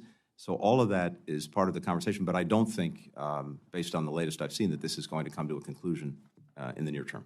If it does, though, would you plan to submit the treaty to the Senate so that it can fulfill its constitutional obligations? We will fully consult with Congress as appropriate on anything that we do. But consult with Congress is not necessarily sending to the Senate to fulfill their constitutional, in other words, for their approval. If there is a constitutional requirement, we will fulfill it. Well, but I would hope that you would lean, even if there's a gray zone that you might look at, that you would obviously, do that and send it to the Senate to fulfill their role as a treaty. Of course. Ms. Lee, right. Thank you very much. First of all, very quickly, the United Nations. In the House bill last year, no funding was included for the United Nations regular budget. Zero to pay our treaty dues to the organization, and yet we keep hearing a lot from our House colleagues about the threat of the PRC and strategic competition. So, Mr. Secretary, how does the United States' participation and leadership at the United Nations relate to countering China's influence? And what would be the impact of the United States being absent from the United Nations, as last year's bill proposed? And then secondly, if we have time, if not, you can give us the response in writing. With regard to the Caribbean, okay, I'm pleased to see, and you mentioned the request to include the addition of 2 missions in the Caribbean. These are our closest neighbors, yet the United States has very little presence. Barbados, for example, has to cover the ambassador's 6 countries in the Eastern Caribbean with little means to access them. Now, I heard and understand that it's going to take about 5 years to gear up and to ramp up for these 2 new diplomatic missions. So what happens in the meantime? We don't have any time to waste, and so I want to know what plan is in place to ramp up these engagements in the Caribbean until we get the 2 new embassies open. So thank you very much, and I'll try to be quick. Look, on the United Nations, we've seen a very concerted effort by China in recent years to engage, and more than engage, to try to seek positions in the United Nations so that it could have real influence over the direction that the UN takes on virtually every issue under the sun, because whether we like it or not, the United Nations is engaged in pretty much everything. It's engaged in ways that are profoundly helpful to the United States, because if the United Nations were not doing things like feeding children, vaccinating people, looking out for maternal health, making sure that people had access to electricity, et cetera, then either we'd have to be doing it on our own or no one would be doing it, and the world would be a much worse place, and that would inevitably come back to bite us. So in so many ways, it provides absolutely vital functions. One of the strange positions we're in is, if you look at program across program at the United Nations, the United States is typically the leading funder, and it's producing really important results, again, for us, because absent those results, you're going to have even more people on the move, more conflict, more economic deprivation. All of this gets spun up in ways that inevitably bite us. So we're often the leading funder, and yet when we have an inability to pay our dues on time, or we get arrears on various accounts, that's a wonderful talking point for our competitors, including China or Russia, that spend far less in the United Nations, but then point to us as being the laggards. So it just doesn't make any sense, and it actually has practical implications for our ability to sustain programs that are vital to our own national interest. And then, of course, we want to make sure that we have a seat at every table where decisions are being made about norms, rules, standards that often the UN is a part of setting. So if that's taken away, we're out of the room. It's not a good thing for the United States. Thank you, Mr. Secretary. And I'll follow up with you later if I can on the Caribbean. The distinguished Chief Deputy Whip of the House, Mr. Thank you, Mr. Chairman. I appreciate it, Mr. Secretary. Thanks for being here. Mr. Secretary, it's my estimation that your department is just weak, it's feckless, and at best, your department is incompetent. I could go through a litany of examples. We could talk about Afghanistan. We could talk about the missteps you had in Ukraine. We could talk about the Houthi rebels. We could talk about the vacillation with Israel. But the most distilled example is the most recent, and that's Turks and Caicos. The reason so distilled is you don't have the complexity of the other issues. Turks and Caicos, you have 5 Americans that are wrongfully detained, not technically wrongfully detained in a word of, in a phrase of diplomacy, but these are individuals that had at most 20 rounds of ammunition. They've been treated atrociously by a government that represents 60,000 people in a geography that has a landmass that's roughly 2.5 the size of DC. I mean, this is not even a sovereign nation. It's a protector to the British Empire or the UK. And you can't tell me that you can't put a do not travel today on Turks and Caicos and bring the 4 Americans that still remain in Turks and Caicos home. It would take one order to bring 4 Americans home. 4 Americans, by the way, one is a grandmother from Florida she was caught with 2 rounds of ammunition in her purse. She was chained to a desk for 3 days. Your State Department, your officials, did not come and visit her. It was up to the other American detainees to bring her food, water, a pillow, a blanket for that night. My constituents, your State Department didn't even call my constituent for 2 months into his detention. Even though he was in a jail for a period of days, no health and comfort visit from your department. So again, I'm just really baffled by again the weakness and incompetence of your department. You can prove me wrong. Issue the do not travel to Turks and Caicos today. Bring the Americans home. I yield back. Well, thank you, Congressman. It won't surprise you to know that I fundamentally Mr. disagree with Secretary your, Blinken, I yield back to the chair. You don't need to say anything. You can issue a detention. You can issue a do not travel, end the detention of those Americans and bring them home. We're done talking. You need to now act. That is what you need to do. Issue the do not travel today. Bring them home. I'd be happy to respond. Thank you, gentlemen. Well, he yielded back, Mr. Secretary, but Well, it's a nice. It's a wonderful technique to make a statement, and not give you a chance to respond. Well, why don't we give you some time to respond then, because we do have a little bit of I'd time. simply say, Congressman, I welcome working with you on this, and please bring the information forward to me. Second, we have a State Department and extraordinary men and women who every single day are working to get arbitrarily detained Americans back home with their families and loved ones. And we've had more success in this administration in doing that than in any previous administration. And Roger Carstens and his team are at this every single day. And we brought Americans home from all over the world, and it's our #1 priority. So I will apologize to no one for the efforts that our people make every day to help Americans who are in jeopardy anywhere around the world. Wanted to make sure that you had an opportunity to respond. Thank you, Mr. Chairman. I Secretary. appreciate Obviously, we do need to bring these folks home, and hopefully, like, pronto. Ranking member, full committee ranking member, Ms. DeLauro. Thank you. Thank you, Mr. Secretary. Let me ask you a question about UNRWA, and I'm just going to tick off some facts and ask you to answer a couple of questions here. 2024 funding law prohibited funding for UNRWA through March of 2025. By the commentary from all of the non-governmental offices that I've talked to, UNRWA is an indispensable partner in conveying life-saving aid to refugees in the Gaza Strip. They have 13,000 staff, and I might add they've lost over 200 people as a result of the conflict there. And cutting off funding for a critical partner has, in my view, exacerbated the crisis there. But it's not just Gaza, because the implications, just very quickly, for Lebanon and Jordan are really fundamental.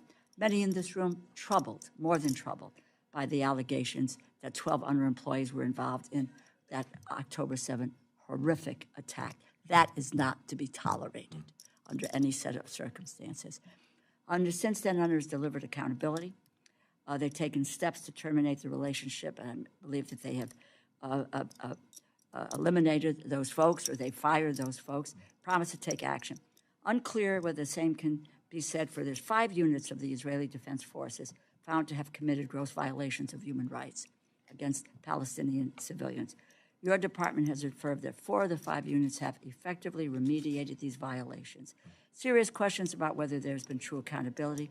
The NSM report recently says that there's credible reports that violations of human rights in Israel has used U.S.-provided defense articles inconsistent with international humanitarian law. I'm going to pose the questions all at once, Mr. Secretary. We read the Kelowna report, which I assume you have, and the vetting and other processes UNRWA has in place to ensure the neutrality of staff. UNRWA said it's committed to implementing the report's recommendations. Do you see this as a serious attempt to address the shortcomings in UNRWA's operations? Isn't this a double standard? The U.S. holding all partners accountable, Hamas, Israel, and our international partners. Can you clarify what effective remediation of these human rights violations means in the context of these 4 IDF units? Each was treated as a lone perpetrator. Most of the perpetrators went through the justice system, but some are already out on parole. Is that accountability for a gross violation of human rights? There isn't much time left, and I would ask the indulgence of the chair if I could have a little bit of time for the Secretary to respond. We will ask I think that this is a we will ask the Secretary to try to answer issue. quickly and succinctly. Thank you. Thank you, It's Mr. a Chairman. critically important issue, I Yes, think. so very quickly, we strongly support the recommendations of the independent culinary report. She used to be my counterpart as French Foreign Minister. I think that report's very important, and its recommendations need to be implemented. Second, there's an ongoing UN internal investigation of the particular allegations related to individuals who were both members of UNRWA and allegedly participated in the horrors of October 7th, where we await that UN internal investigation. But I do believe that UNRWA plays a critical and necessary role in trying to get humanitarian assistance to people who need it in Gaza. No one else has the same network. So we want to see these reforms go forward. And of course, we have laws that Congress has passed in terms of what we're able to do or not able to do, but we believe that UNRWA does play a critical function, and so others may choose to support its efforts, but we also want to make sure that the reforms go forward. When it comes to the Leahy law that you referenced, a critical part of that law is seeing appropriate remediation when an individual or a unit has been engaged in a gross violation of human rights that is that receives our assistance. And in the cases that have come before the State Department, which we have looked at very, very, very carefully, we found gross violations of human rights committed by individuals in 5 different units. In 4 cases, Israel did take appropriate and effective remediation under their laws, and that typically includes anything from disciplining to discharging to prosecuting to convicting, depending on the case and on the law, the individuals. In 1 case, while action was taken, we didn't have sufficient information to determine that the remediation had been sufficient, and we're in an ongoing discussion with Israel on that. Thank you, Mr. Secretary. Mr. Siscomani. Mr. Secretary, the steep increase that we have seen in migrant encounters during the last 3 years has not only to do with our domestic and asylum policies and enforcement, but also can be linked to the signals we're sending our neighboring countries and around the world. I hear and see consistently the impact of the porous border policies are having in my communities. Now, when the Biden administration began, you all swiftly suspended the asylum cooperative agreements that we had with El Salvador, Guatemala, and Honduras. Additionally, you all ended the migrant protection protocols, also known as Remain in Mexico, that we had a cooperative agreement with Mexico on that, both that had been working. In the statement you wrote, you said the Biden administration believes there are more suitable ways to work with our partner governments to manage migration across the region. That was your statement. Mr. Secretary, I would note that while we vehemently disagree over the value of these agreements, I would be pleased if we had seen a positive result from the end of these agreements. However, we have not. That's not an opinion, that's a fact. Numbers show it. So do you believe that ending these agreements has yielded a net positive result as it relates to U.S. interest? Well, I think we are seeing positive, necessary, but still insufficient results. We've seen, for example, as a result of the work that we were doing with Mexico, encounters decrease significantly from where they were in December by cut by about half. The different things that we're putting into play. Sorry, I'm sorry to interrupt on that, but December was the record-breaking all-time high. Yeah, I'm talking so about. To do I agree with better you. than that I wouldn't call that the bar of success. Well, of course, there's a bill before Congress right now. Again, a bill that unfortunately wasn't passed a few months ago that I believe is back before Congress. That would, we believe, that the President strongly supports, would make a very meaningful difference in dealing with the challenges at our border, and hopefully it will pass. I think that would give us important additional tools that could be very effective on top of what we're doing. But I think there are other things, Congressman, that are important, including, of course, the enforcement piece, of course, expanding legal pathways so that people can come here if they qualify legally, but also one of the initiatives that we have, these safe mobility offices. This is a critical tool because in the countries where they have been established, it allows people to determine without leaving their countries whether they're actually lawfully eligible to come to the United States, and so they don't come to the border. We've established these now in half a dozen countries. We've seen actually very positive results from that in terms of people using it as a means of determining whether they have a legal basis to come to the United States. So I think we have to do everything across the board. It's, of course, the enforcement, making sure that migration is both orderly, humane, and safe. These actions, and I'm running out of time, so I'm going to have to jump in here, sir. But these efforts, as I look at the numbers, you can compare it to December, and any month in the existence of the United States will look better compared to December of 2023. So again, that's not the proper standard that I would like to go by. Still, numbers are on the rise once again. They're much higher than they were 3 years ago. So all these measures, compared to the measures that were in place in 19 and even 20, are not working as well, because we see the numbers that have gone up by 200, 300%. They're not going down significantly in the way that if we are approaching and applying an all-the-above approach, it's simply not working. My constituents are feeling it every single day. I'm someone that was born in Mexico, went through the process, became a citizen in 2006, and a member of Congress in 2022. I believe in the American dream and the opportunities this country offers. However, what we're seeing on the border and the abuse in our system, the rule of law, is not the way that we want to be welcoming people. It's endangering them, creating a humanitarian crisis as well as a national security crisis. So I would challenge the premise that this is working. It's not, Mr. Secretary, and we need to take serious action on this. And one more item, we talk about legislation that has been passed this Congress on Republican majority. We passed the H.R. 2, the border security bill. It went to go sit in the Senate. That bill alone would have dealt with this issue immediately. So I call on my colleagues to do the right thing here, but also on you, sir, to make sure that this works. And what we're seeing right now is not working. Thank you, Mr. Secretary. You want to, if you want a few seconds to. No, just to say, look, I think there's important legislation before the Congress now. Unfortunately, it didn't pass the House a couple of months ago. It's back up. I think that could, added to the efforts that we've already made, make a real difference. So I would think that bill would be a good proof point for whether we can take further effective steps. We're going to recognize, Mr. Secretary, I would also remind you, as Mr. Siscomani said, that H.R. 2 has been passed. It's not in consideration. It passed a long time ago. And I would hope that you would look at that as a great option and maybe support that as well. Ms. Meng. Thank you, Mr. Chairman. Secretary Blinken, in your testimony, you highlighted an investment of $500 million to expand internet access around the world. But according to the World Bank in 2022, only 36% of Africa's population had broadband internet access. Internet access benefits everyone, as you know, children going to school who can take advantage of more learning resources, farmers who can get information about the weather, and small business owners who can reach more customers across the continent and the world.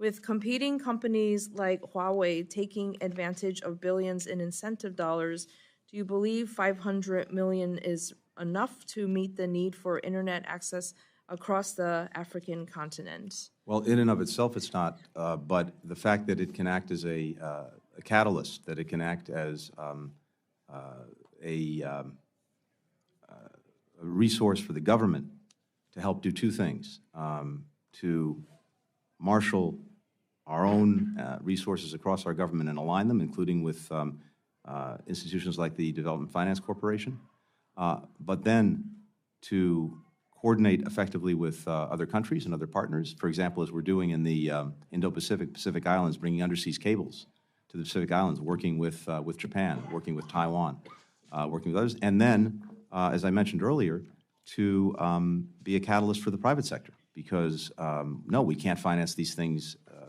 totally on taxpayer dollars, but we can play a critical role in clearing the way for the private sector, in making sure that we provide, for example, necessary risk insurance, that we help do some of the due diligence that's necessary for these projects to go forward, that we build the capacity of local governments to do what they need to do to make these projects viable. That's what the money's for. Now, could we use more? Sure, we always can, but we try to make a deliberate judgment about what could give us the effective resources we need to do all of these other things that get the results that you're exactly right we need to see. Great, and I know I'm running out of time, but I just wanted to highlight in the fiscal year 22 omnibus, it directed both the State Department and USAID to develop a strategy or policy around youth. USAID, in response, updated its youth policy in May 2022, but wanted to ask about the State Department's plans in leading a youth strategy as directed. Are conversations taking place, and when can we expect to see a strategy like this? Let me come back to you on this. I'm happy to follow up on that. Thank you so much. Thank you, Ms. Mang.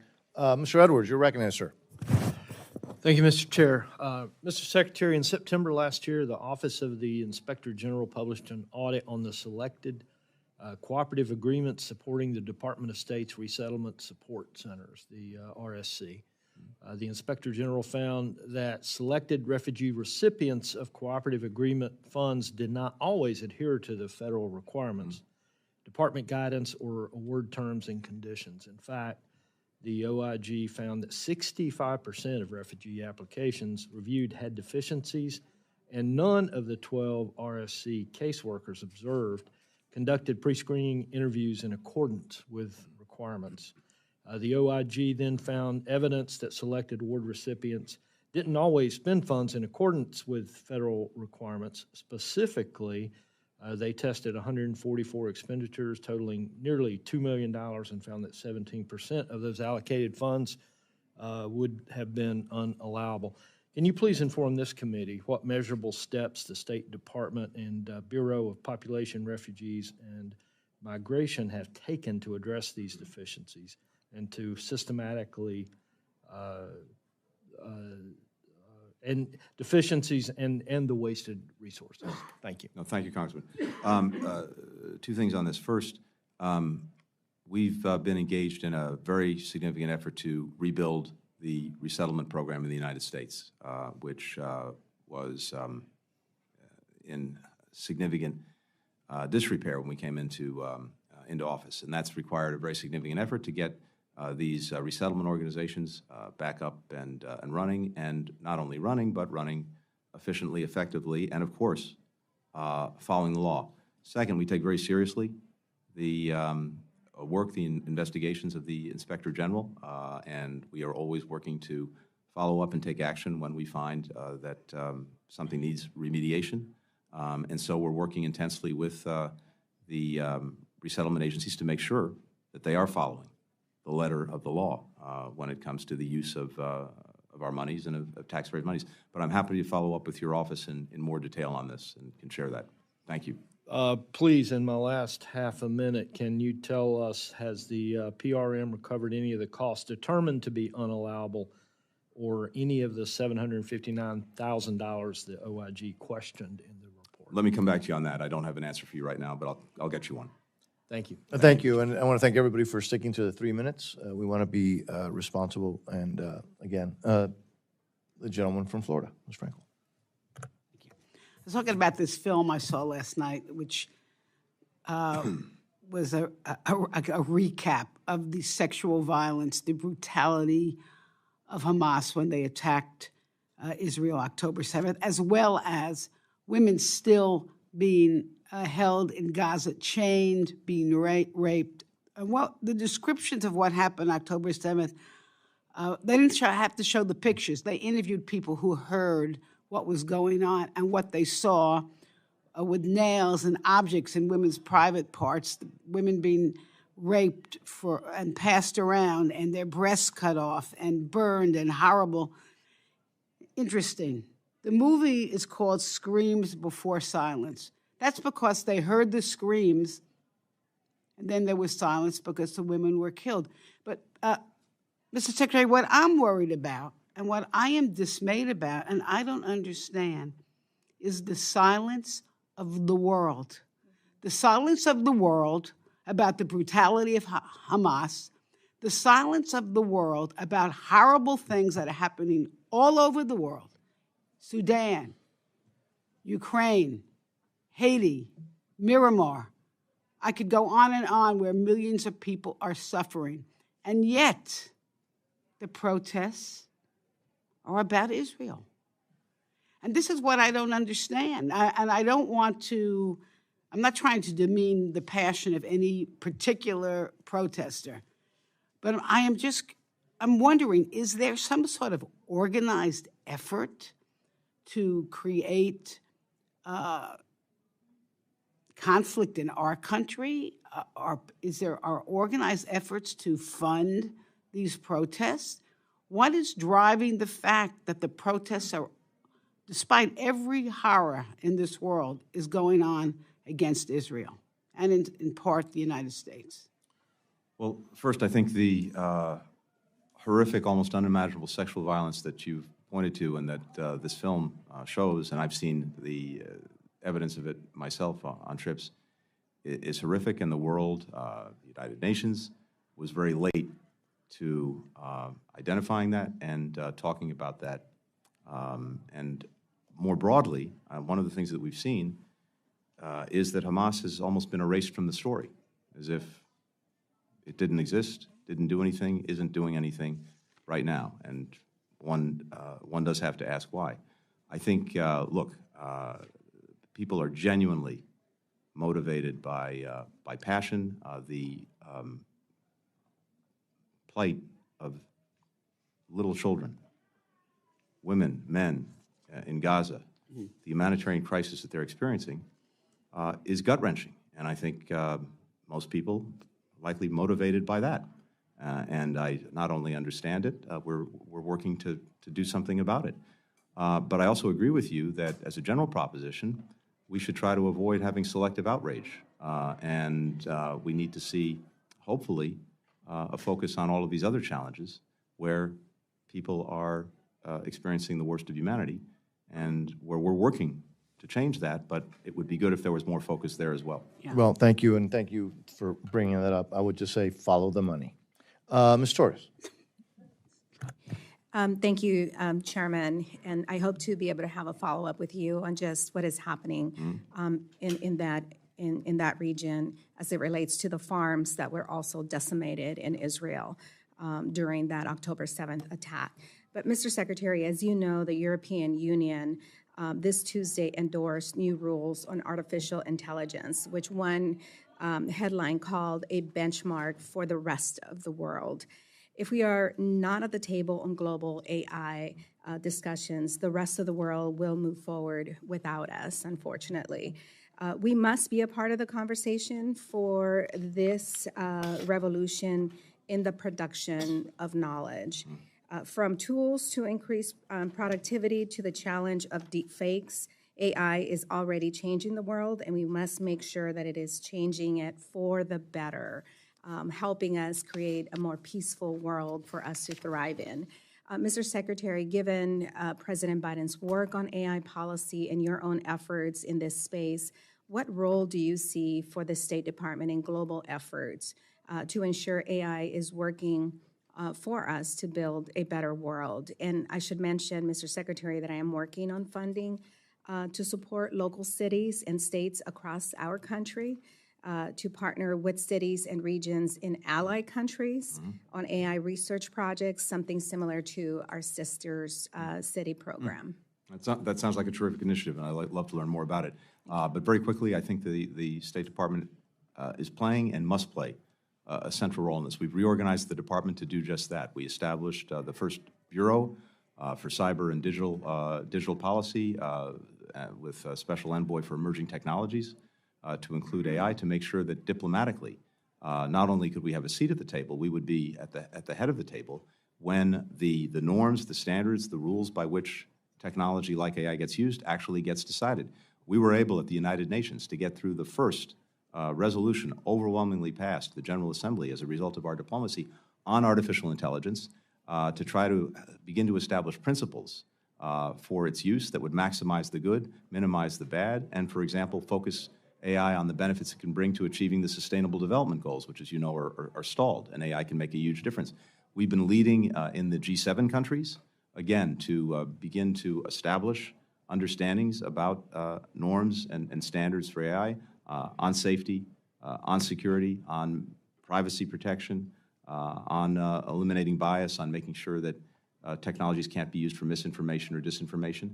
In all of these places, the State Department is playing a leading role. Our diplomats, and happily, we have some extraordinary people who come to the department who are leaders in the field who are making that My difference. time is up. I want to encourage you to continue your efforts in working with Israel and in that region, our partners there, to ensure that we, one, get our hostages back, and ultimately we see an end to this war.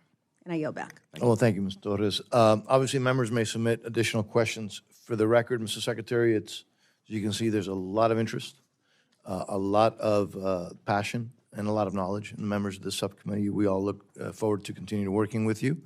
Thank you once again for your time. And with that, this concludes the hearing of the Subcommittee on State Foreign Operations and Related Programs. We stand adjourned. Thank you.